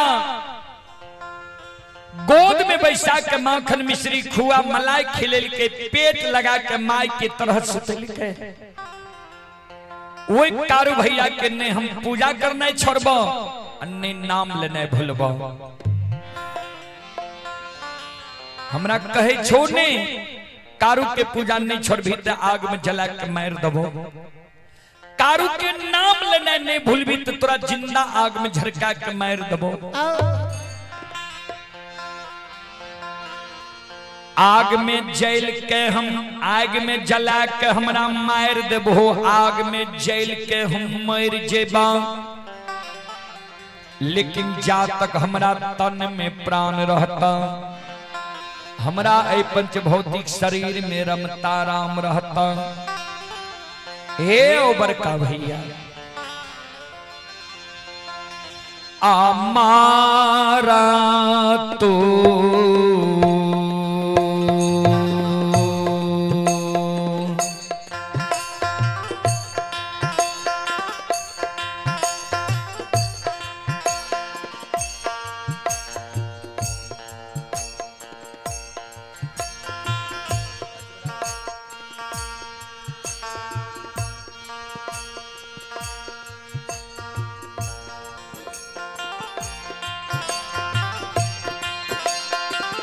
बड़का भैया मारा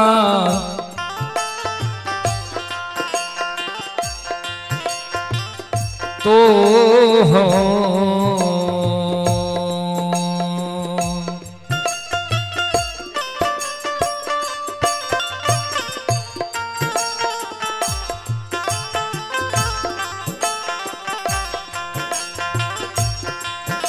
आहो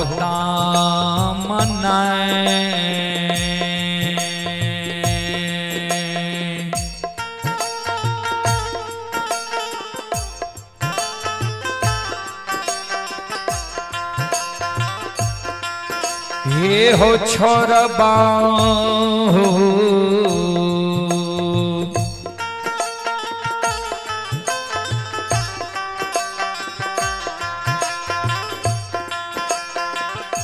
बड़का भैया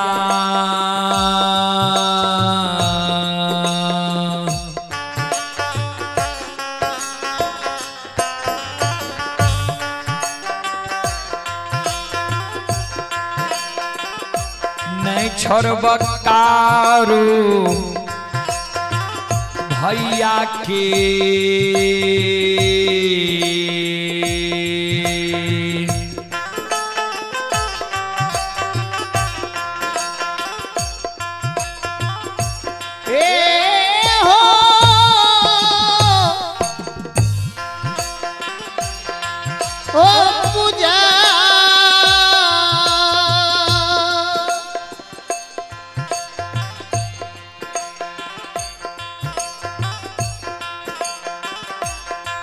भैया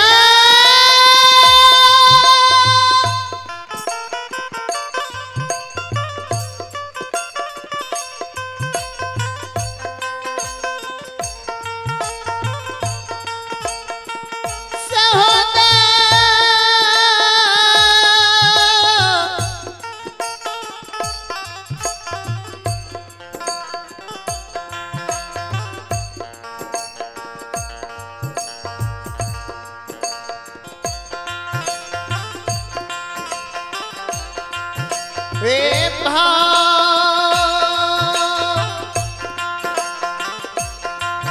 भैया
मरतो दम सहोदर कारू भाई के नाम लेने नहीं भूलबा, पूजा करने नहीं छोड़बा। इतनी गो बात का लक्षण बोलले, महिनाथ बाबा के क्रोध के सीमा नहीं रहे। बड़का भाई महिनाथ पंडित लक्षण के लपक के कालार के पकड़ लेते, ऊपर ले जाए छे धरती पर छोड़ देलके। रे दुश्मन, समाज में कोई समाज की हिम्मत नहीं होई छे जे महिनाथ पंडित के मुहा मुही जवाब करिए या महिनाथ पंडित के आज्ञा के भंग करिए। तो हमरे वंश में जन्म के हमरा मुहा मुही जवाब क्या दिली है जे सब बात मान लब, एगो बात नहीं मानब, कारू भैया के पूजा नहीं छड़बा। जाओ तू कारू के पूजा नहीं छोड़बे तो तू मरे के लिए तैयार बैठो।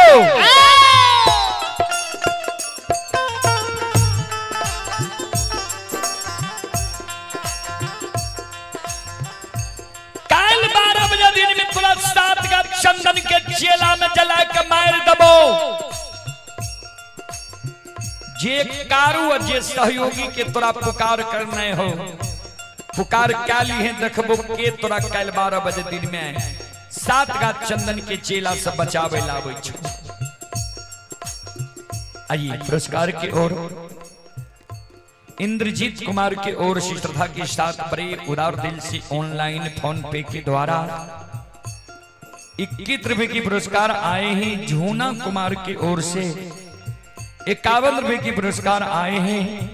महेश कुमार यादव आर्मी, महेश कुमार यादव आर्मी, ये ग्राम कबिलासी पोस्ट चंदौर थाना सौर बाजार जिला सहरसा के निवासी हैं। श्रद्धालु की ओर से 101 रुपए की पुरस्कार ऑनलाइन फोन पे के द्वारा आए। श्रद्धालु को बहुत बहुत धन्यवाद, लाख लाख शुक्रिया, बहुत बहुत साधुवाद। जय हो दानी श्रद्धालु की जय हो, उनके समस्त परिवार की जय हो।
ध्यान देवे, भाई सन ही तनई दुनिया में,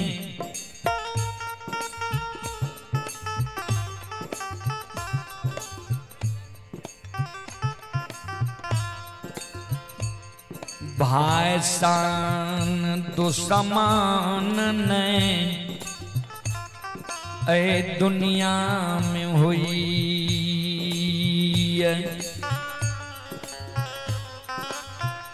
भाई सन हित ने अब भाई सन दुश्मन ने, एक भाई अपन सहोदर सागा भाई के के रक्षा के कारण आपन सिर के कटवा लै छी।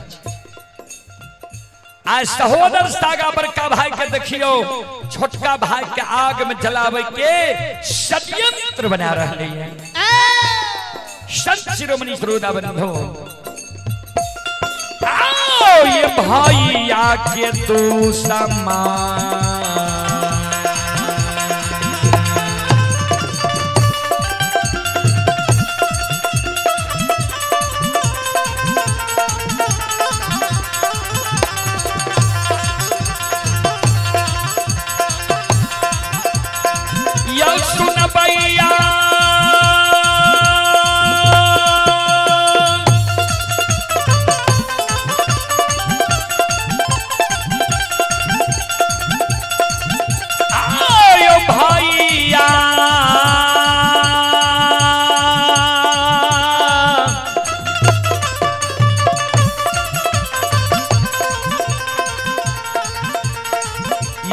के तू समान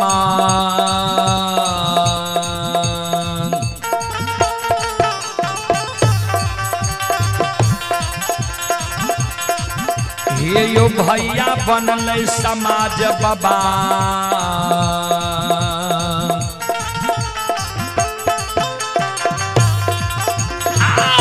बनल महापुरा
नहीं तने दुनिया में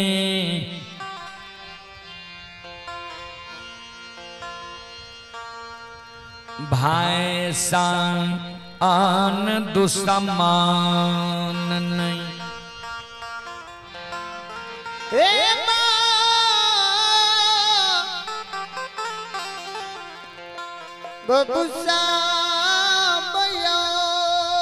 एक भाई अपन सहोदर सागा भाई के प्राण के रक्षा के कारण अपन सिर के कटवा ले छे।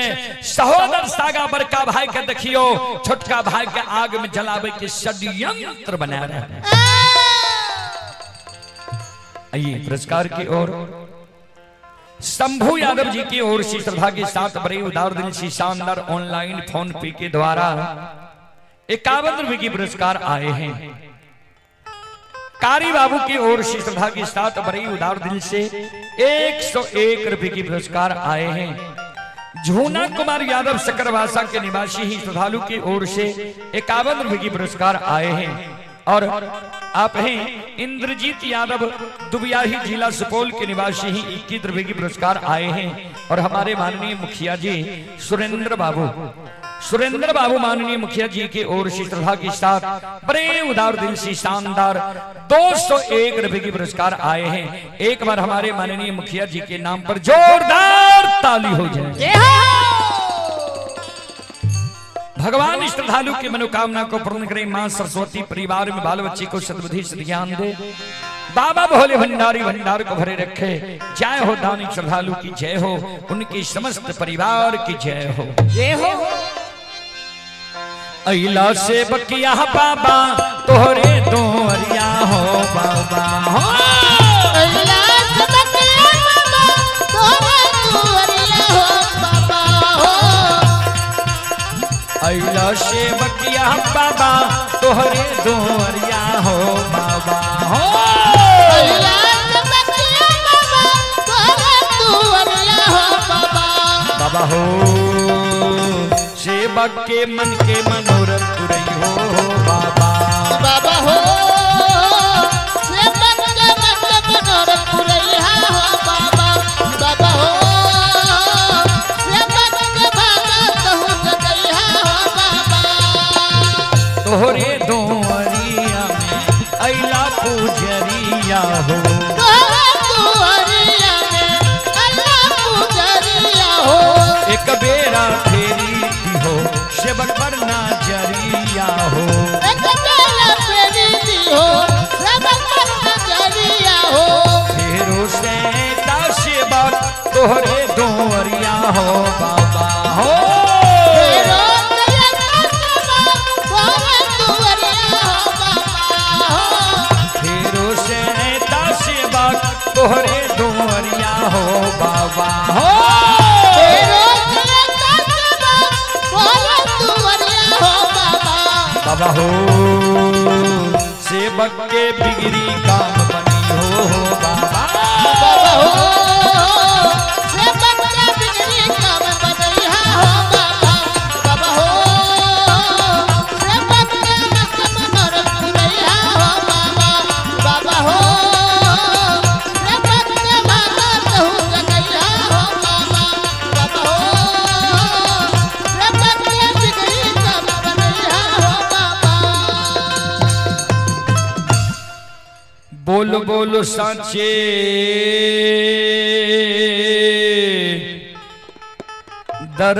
दरबार की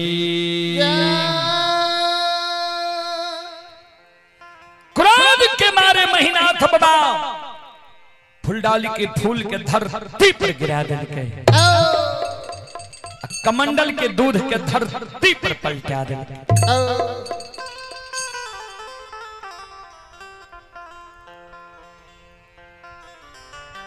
श्रोता बाबा ध्यान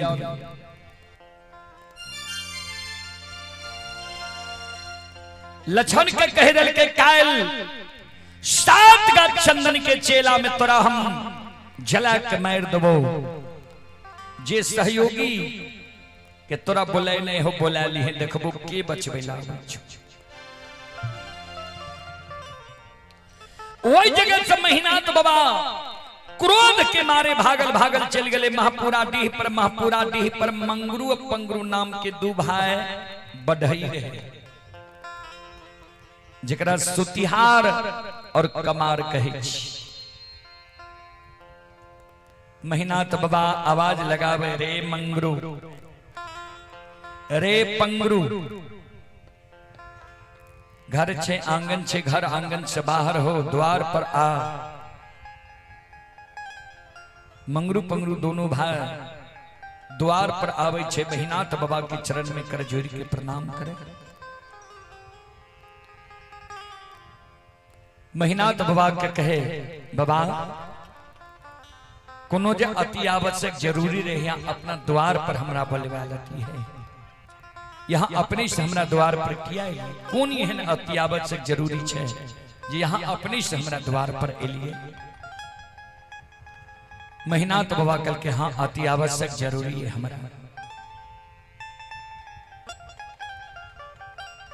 7 गो गाछ चंदन जे पोखर के महार पर छे 7 गाछ चंदन के काट के चेला चीर के अघनुआ लार के ढेरी के तरह कैल 12 बजे दिन तक में सरहा घाट पर चंदन के चेला के ढेर लगा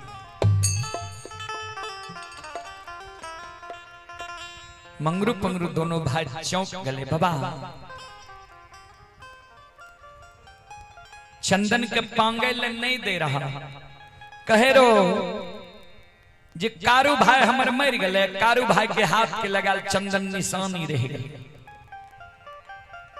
आय कौन जरूरी छे जे बाबा चंदन के चेला चिरबे भा ककरे शादी विवाह छी मुंडन उपनयन छिए या भोज भंडारा छी जे चंदन के चेला चिरबे भा महिनाथ बाबा कल के नहीं शादी विवाह छी नहीं मुंडन उपनयन छी नहीं भोज भंडारा छी। कल 12 बजे दिन में लक्षणा दुश्मन के आग में जला के मारब। मंगरू पंगरू दोनों भाई चौंक गए। बाबा भाई के आग में जला के मारब से कौन गलती लक्षण कल के जे लक्षण के तू आग में जला के मारब। महिनाथ बाबा कल के लक्षणा कारू के पूजा करे छे नाम जपे छे। हम कहलिए कारू के पूजा करना छोड़ दे नाम लेना भूल जो। हमरा मुहा मुही कह दल के सब बात मान लब एगो बात नहीं मानब कारू भैया के पूजा नहीं छोड़ब। जो कारू के पूजा दुश्मन छोड़बे नहीं करते थे दुनिया में जिंदा रह के की करते। दुश्मन के लिए 7 गांठ चंदन के चेला चिरा के ढेर के लिए ये काल 12 बजे दिन में दुश्मन के आग में जला के मारब। 7 गांठ चंदन के चेला चीर के ढेर लगा काल 12 बजे दिन में आग में जला के मारब। मंगरू रहे बोर पंगरू रहे छोट छोटका भाई कल के बड़का भाई का भैया हो राजा हो या रंग अमीर हो या गरीब मानव के उचित बात मुहा मुही कह दे के चाहिए कि नहीं। बड़का भाई कल के मानव के प्रत्येक श्वास से उचित बात बोले के चाहिए लेकिन बोले की हिम्मत हो के चाहिए। छोटका भाई कल के आए महिनाथ बाबा के उचित बात कह देवे अच्छा लगे या बुरा। छोटका भाई कल के महिनाथ बाबा का बाबा एगो बात कही। महिनाथ बाबा कल के बोलने पंगरू कल के बाबा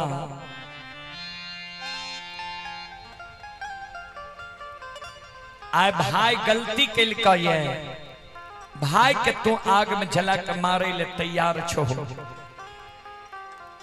किया। भाई तोहर बात नहीं मान लक तोरा आज्ञा के भंग क्या दिल का मुहा मुही जवाब क्या दिल का।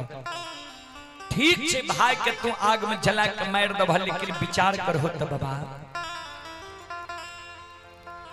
जय बेटा के तू जांग से जन्म दिल ये वो बेटा के तू पालन पोषण क्या के जवान करबो पढ़ा लिखा के विद्वान बने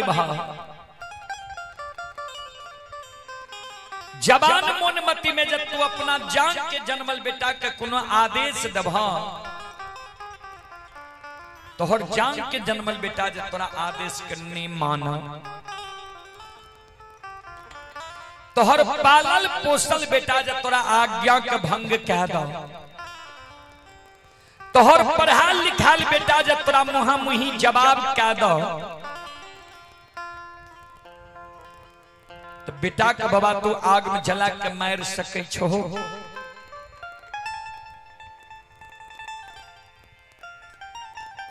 महिनाथ बाबा कल के रे मंगरू पंगरू बेटा का कहीं लोग आग में जला के मार लगे है। मंगरू पंगरू दोनों भाई के आंख से आंसू गिरे लगे। बाबा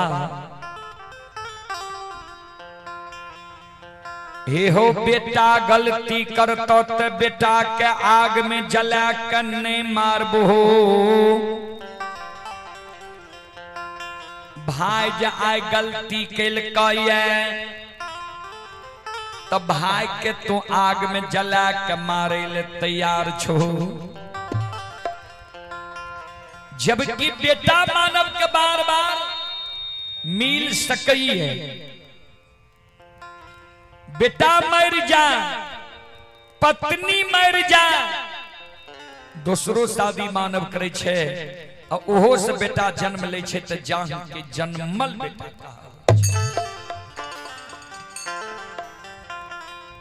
तू ते अपने पढ़ल लिखल विद्वान छो बाबा।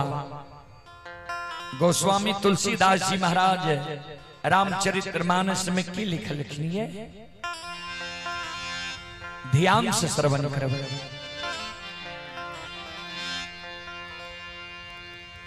सूतबीत नारी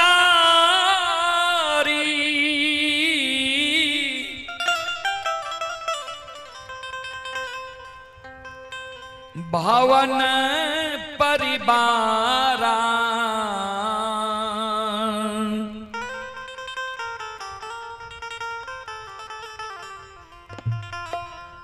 हो ही जाई जग बारंबार।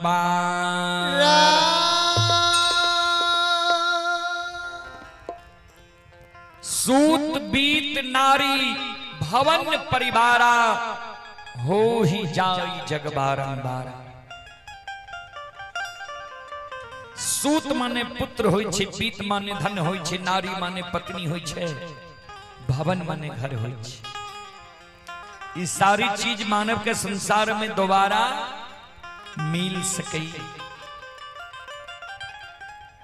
फिर लिख लखिन ये गोस्वामी तुलसीदास जी महाराज रामचरितमानस लंका कांड में।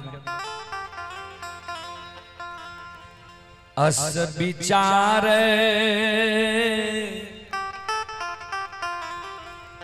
उठहु मोर ताता मिली है न जग में सहोदर भ्राता।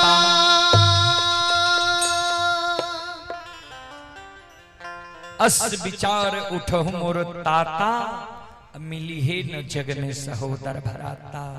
भ्राता के अर्थ भाई होय छे। पंगरू का महीना तो बाबा का बाबा बेटा बेटी पत्नी धन संपत्ति हित प्रेमी दोस्त महीम यार कोर कुटुंब तोरा है दुनिया में दोबारा मिल जेता। लेकिन जे सहोदर भाई के आग में जला के मारे ले जा रहलो हो ये वो सहोदर भाई के जे तू आग में जला के मार देबू ता के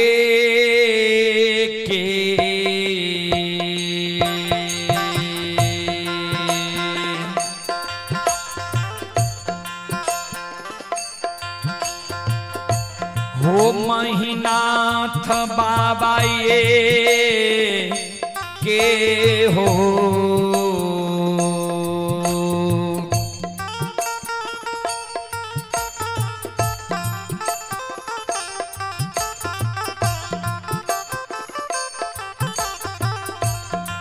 आहो को खके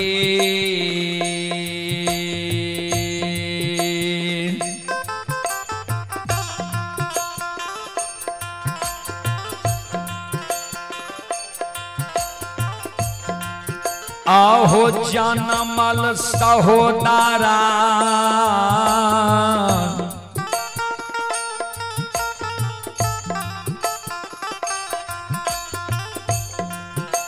महीनाथ बाबा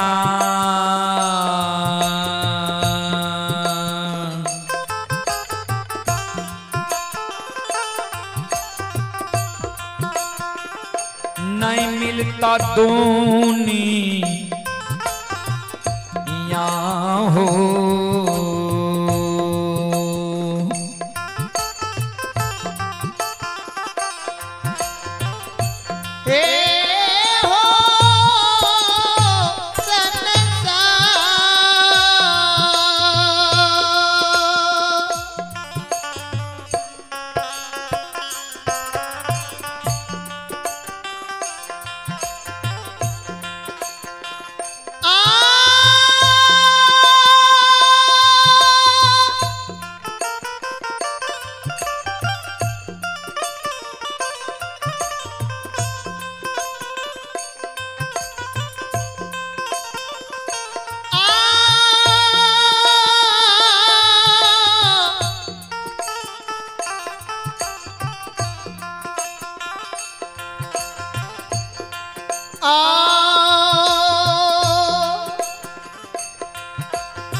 को करके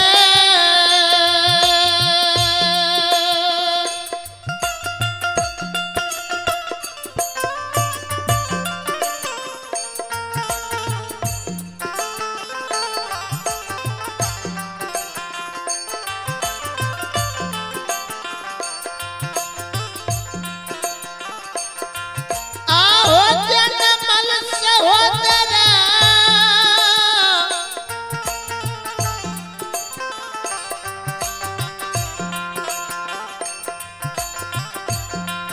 महीना पंडित बाबा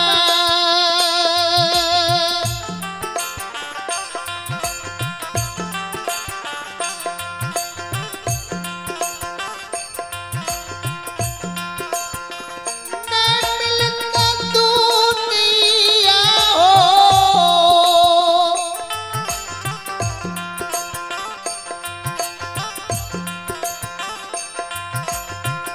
हे हो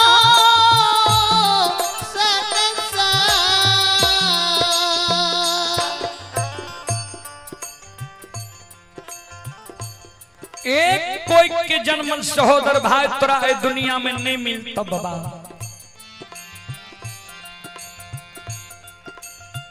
विचार करो बाबा,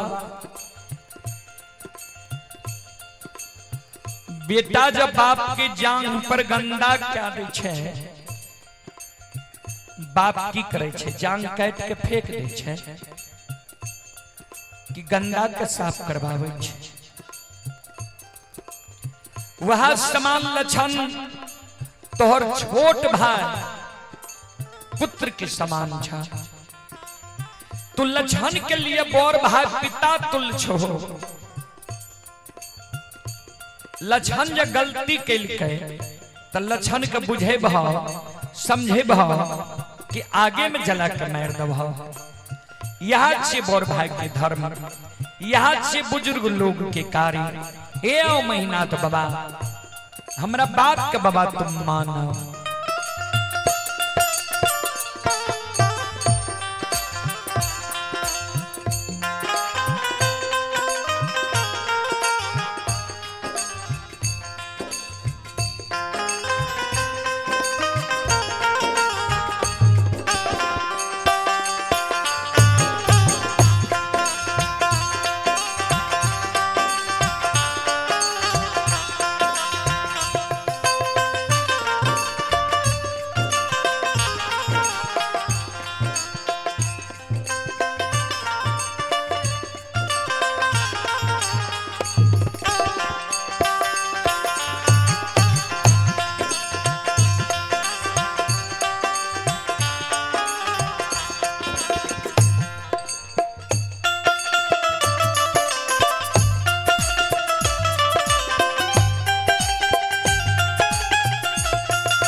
पंगरू का महीना तो बाबा का बाबा हमर बात तुम मानो। ए महीना तो बाबा आओ ये लक्षण क्या नहीं आगम में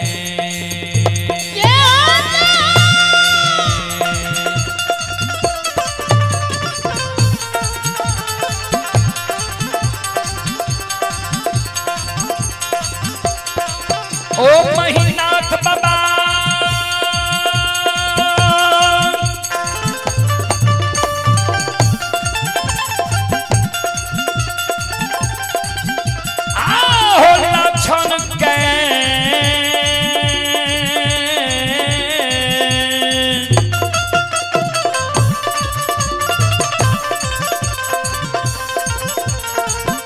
लागे नहीं आगम में,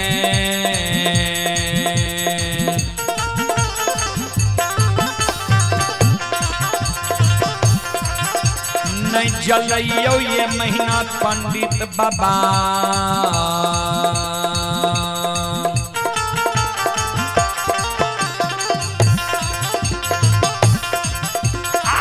छिया सहोदरा ये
सुनो सुनो सुनो भैया सुन भई,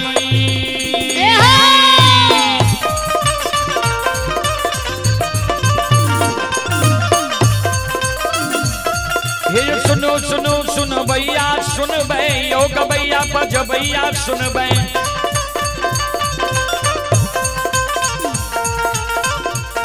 और ये माँ बहना शक्कर भाषा के सुन भई। धर्म की बात ध्यान से सुनबे, ए मालिक की लीला के सुनबे। बरबर लीला गुस्साए रचल गए, माया लगल के रास रचल का।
आय धर्म की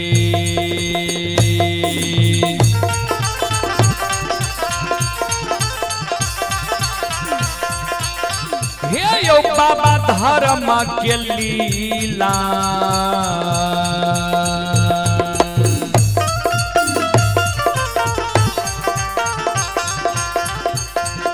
अपार छै यो समाज बाबा हे यो छलै दुनिया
धर्म के लीला यही दुनिया में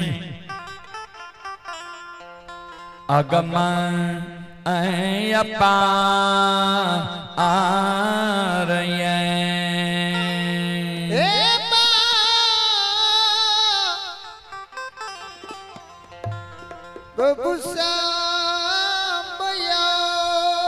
बाबूजी महीनात बाबा स्पष्ट रूप से कह दिल के मंगरू पंगरू दोनों भाई कि महीनात बाबा कहल के रे मंगरू पंगरू तोरा हम आदेश दे ले लियो ये कि तोहर उपदेश सुने ले लियो ये बोल सात का चंदन का काट का चेला चीर का घनुआ लार के ढेरी के तरह कल 12 बजे दिन तक में सरा घाट पर चंदन के चेला के ढेर लगेमी कि नहीं बोल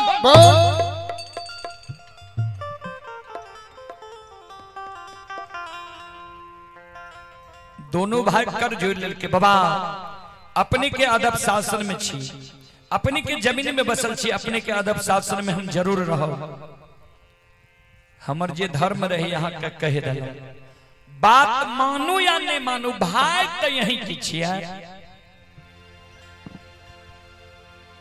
मंगरू पंगरू दोनों भाई रुखान बसोला आरी कुल्हारी ला के पोखर के महार पर पहुंच गए 7 का चंदन के काट के चेला चीर के ढेर लगा रहे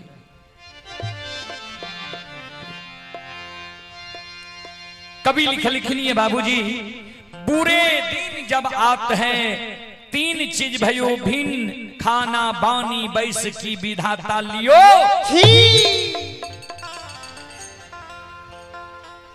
बुरा समय में जब आवे वाला रहे छे मानव के 3 गो चीज पहले छीन ली छे भगवान कहबे कौन कौन चीज सबसे पहले सात्विक भोजन जे मानव के भोजन बिगड़ जाए जे मानव दारू तारी गांजा भांग मीट मांस मदिरा के प्रयोग ज्यादा करे लगे पी के कते नदी नाला रोड सड़क पर घोलेट जा बुझ जे ओकर दिन खराब भ गेले समय बिगड़ गेले दोसर में लिखनी है बानी जे मानव के बानी अटपट भ जाए बोले के कुछ बोल जा कुछ कभी लिखनी है बानी तो अनमोल है जो कोई बोले जान हिये तराजू तौल की तब मुख बाहर आन बानी अनमोल छे बाबूजी लेकिन वह मानव के बानी अनमोल छे जे मानव अपना हृदय के तराजू में तौल के शब्द के बाहर निकाले छे जे सुने वाला के करुआ करने लागता है तेसर में लिख लखिनी बैस किया में बैठने उठने संगति, जय मानव के संगति बिगड़ जाए। कभी लिखलखिनी संगत से गुण आत है, संगत से गुण जात, बांस फांस मिश्री एक के भाव पिका। महीनाथ बाबा के संगति बिगड़ गए रहे बाबूजी, कपटी ब्राह्मण बाबा के साथ संगति भा गए रहे। कभी फिर लिखलखिनी कपटी मित्र नहीं चाहिए, पीठ पोछ बात ले, आगे राह चढ़ाए के पीछे से धोखा दे।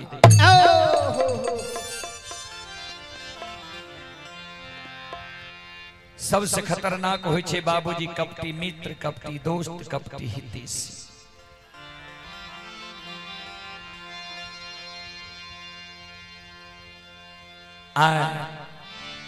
ब्राह्मण बाबा के फेर में पैर के अब महीनाथ बाबा सहोदर भाई के आग में जला के षड्यंत्र, आग में जलावे के षड्यंत्र बना देते।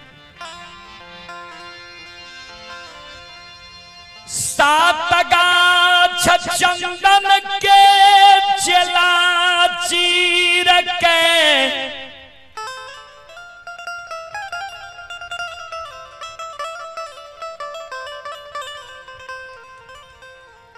सरहा घाट पर चंदन के चला के,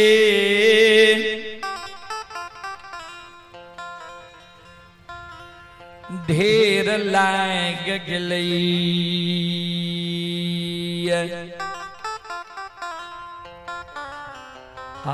बाबूजी प्रतिदिन लक्षण वह सरहा घाट पर जय रहे, चंदन के चेला वह सरहा घाट पर जय रहे, गाय के पानी पिलावे ले। आज जब पहुंच लई है लक्षण के नजर पड़ गए 7 गाछ चंदन के चेला।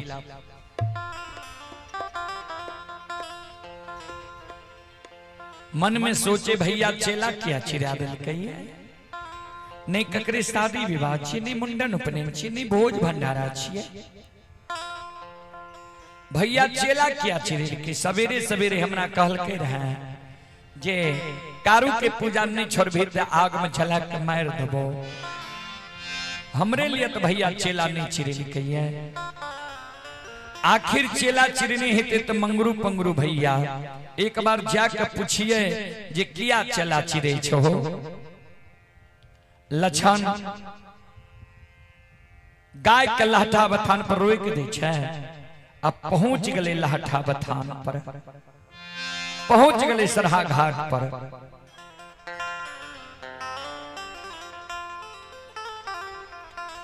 मंगरू पंगरू दोनों भाई जे चेला चिरे रहे, दोनों भाई के बगल में खड़ा भ गए। हे हो मंगरू भैया किया चेला चिरे छो। हे हो कारू भैया के निशानी 7 गाछ चंदन छिए। क्या कारू भैया के निशानी के काट के समाप्त कर रहलो हो।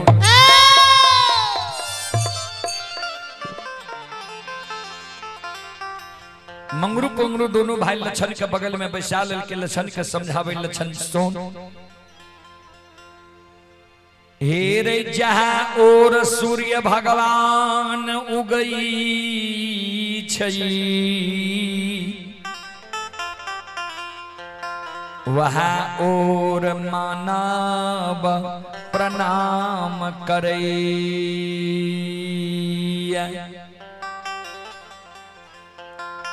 जहाँ और सूर्य भगवान उगै छे वहाँ और मानव प्रणाम करे छे।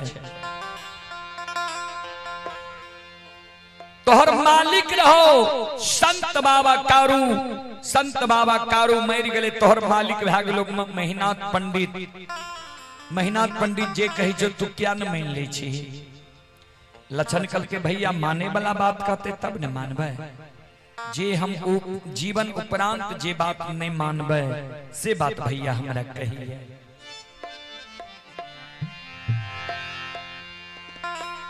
तू बोलन चेला क्या चिरे छो।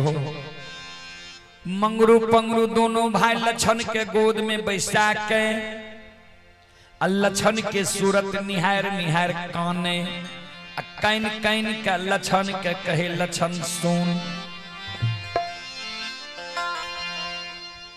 हे रे तोरा जाय दुनिया में जिंदा रहना छो,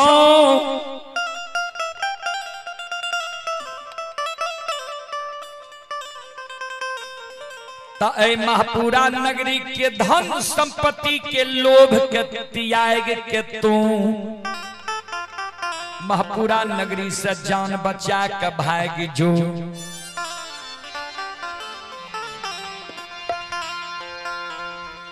लक्षण कल के तोरा पूछे चला किया चिरे छो, हमरा कह छो जान बचा के भाग जाए, की बेले जे हम जान बचा के भाग जेबे। मंगरू पंगरू दोनों भाई लक्षण के सूरत निहार निहार काने जे आहा हा ई मोहनी मुरतिया सामली सूरतिया वाला छोटका भाई के काल बड़का निर्दयी भाई आग में जला के मार दे। दोनों भाई काने काइन काइन के लक्षण के कहे लक्षण सो से लक्षण हे रे तोरे ले रे भाई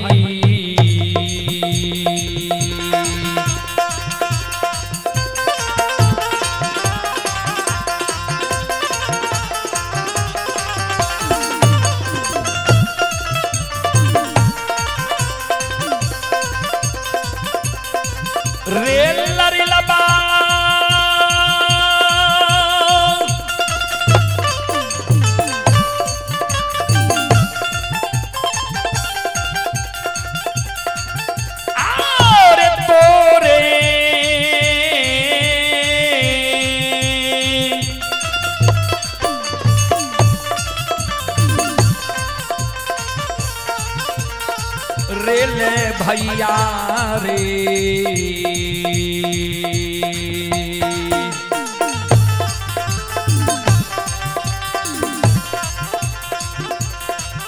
हेरे चेला चिरेल को लक्षण बबुआ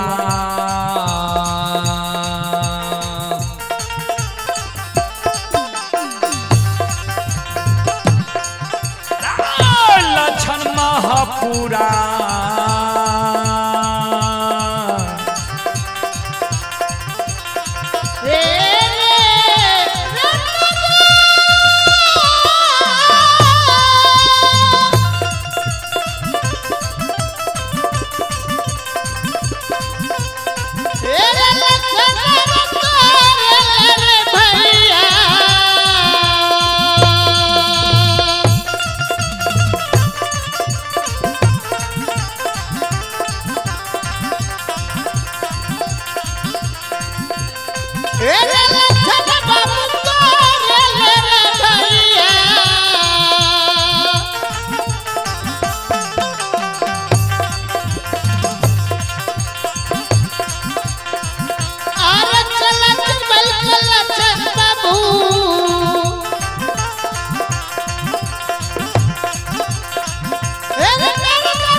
तोरे ल भैया चेला चिरेली कौए काल 12 बजे दिन में तोरा आग में जला के मार देतो, तोरा जाए दुनिया में जिंदा रहना छो, जान बचा के भाग जो। आइए आप हैं पूनम कुमारी की ओर से शानदार 11 रुपए की पुरस्कार आए हैं ऑनलाइन फोन पे के द्वारा। रोशन कुमार जी सकरबासा के निवासी हैं और रोशन कुमार जी के ओर से 51 रुपए की पुरस्कार ऑनलाइन फोन पे के द्वारा आए हैं। श्रद्धालु को बहुत बहुत धन्यवाद, लाख लाख शुक्रिया, बहुत बहुत साधुवाद। जय हो दानी श्रद्धालु की जय हो, जय हो दानी श्रद्धालु के समस्त परिवार की जय हो, जय हो।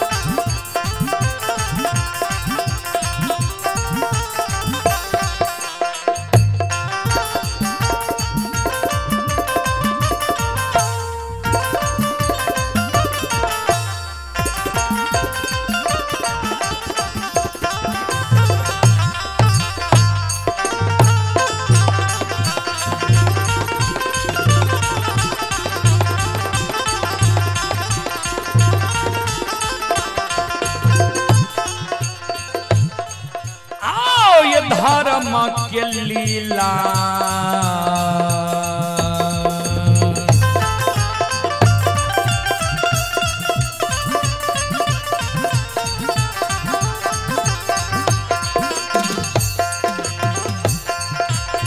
यो सुन भैया धर्म के लीला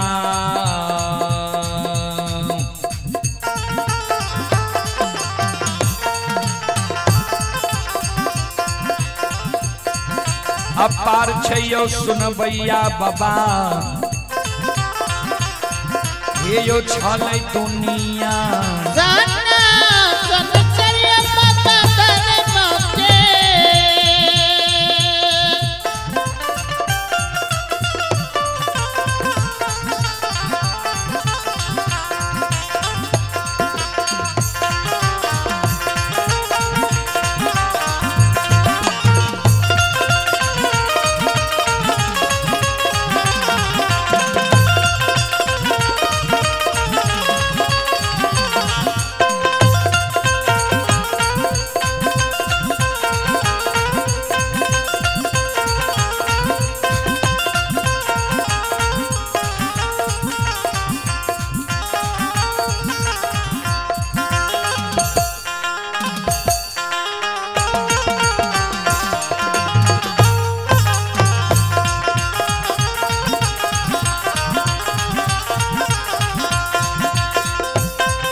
भक्ति के बस भगवान बसे छा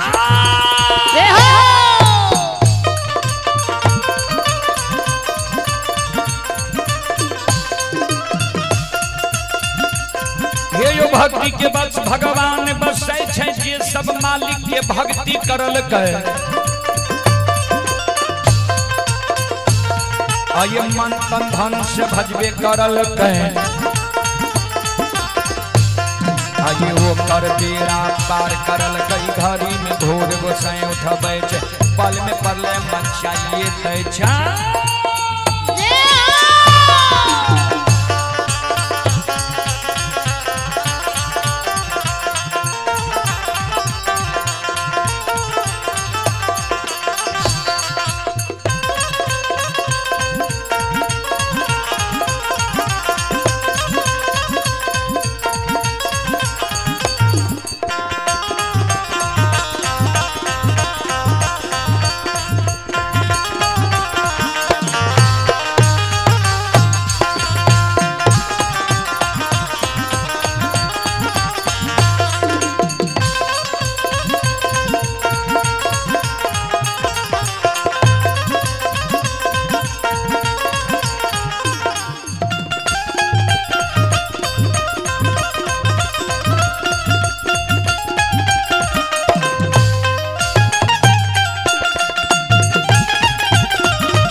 आये भक्ति के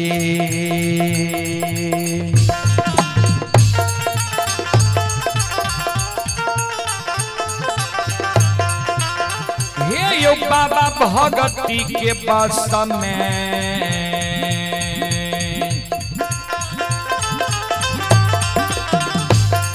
आयो बसै छै समाज लोग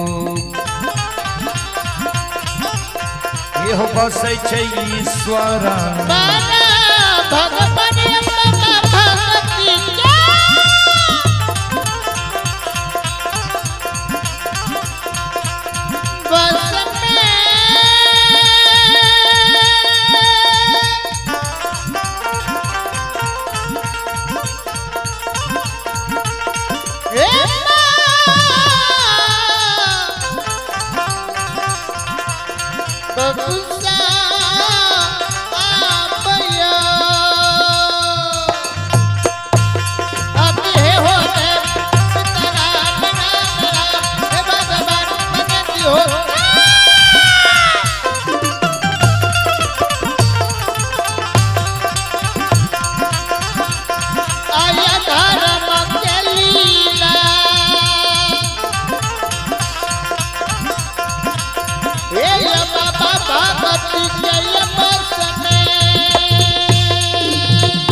भक्ति के बस में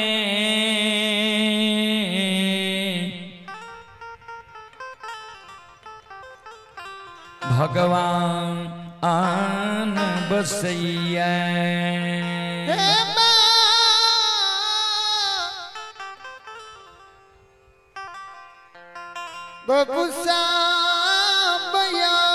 आइए आप हैं दामोदर पासवान। दामोदर बाबू की ओर से श्रद्धा के साथ बड़े उदार दिल से 101 रुपए के पुरस्कार आए हैं। श्रद्धालु को बहुत बहुत धन्यवाद, बहुत बहुत साधुवाद। जय हो दानी श्रद्धालु की जय हो, उनके समस्त परिवार की जय हो। बाबूजी प्रसंगत अभी बहुत बड़ा छे, कारण 4 से 4.5 घंटा और लगते हैं प्रसंग के पुरावे। रात्रि 12 के लगभग छुई लेके है। अब 12 बजे के बाद हम सब भोजन नहीं करे। एहि कारण हम चाहे छी जे अब कार्यक्रम के विराम दी, कारण हमरा सबके प्रतिदिन के कार्यक्रम भए जाए छे। समय से भोजन, समय से आराम जरूरी भए जाए छे। फिर 10 बजे से हमरा सबके कार्यक्रम अपने सबके बीच शुरू होते। चलो ता हम एक बार श्रोता बंधु से आग्रह करबे, माँ बहन से आग्रह करबे, एक बार यहाँ सब हाथ से ताली बजा के मुखार बरिंद से यहाँ सब भगवान के नाम ले लियो, भगवान के दरबार में हाजिरी लगा लियो। सीताराम सीताराम सीताराम कहिए, जाहि विधि राखे राम, ताहि विधि रहिए। सीताराम सीताराम सीताराम कहिए, कहीं विधि राखे राम, कहीं विधि रहिए। सीताराम सीताराम सीताराम कहिए, जाहि विधि राखे राम, ताहि विधि रहिए।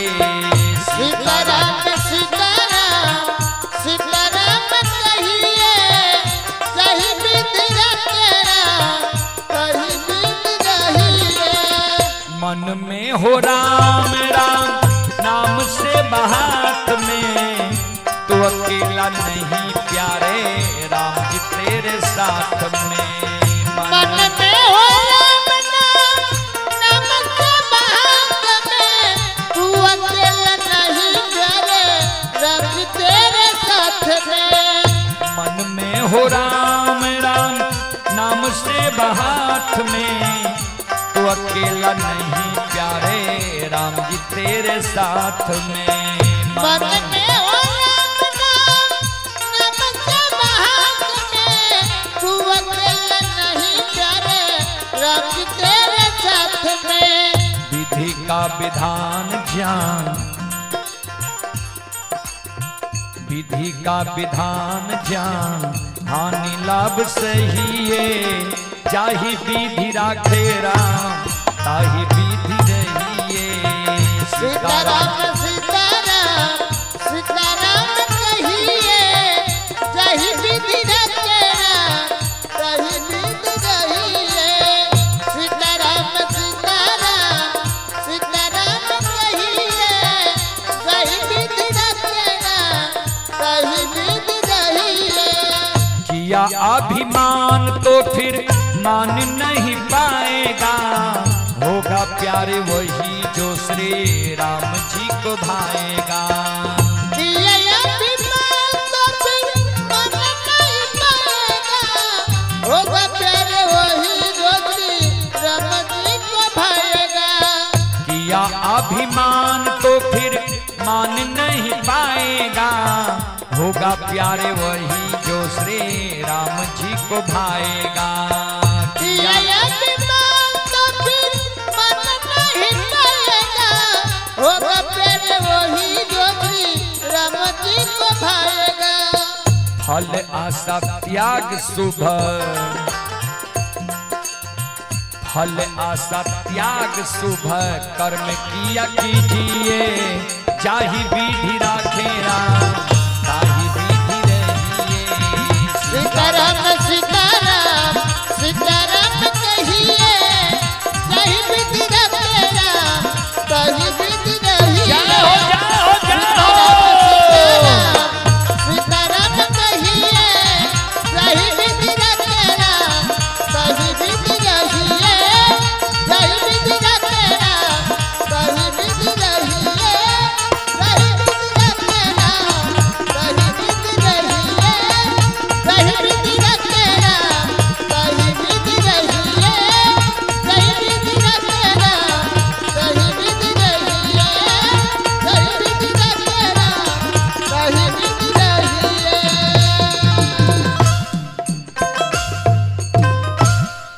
बोलो सच्चे दरबार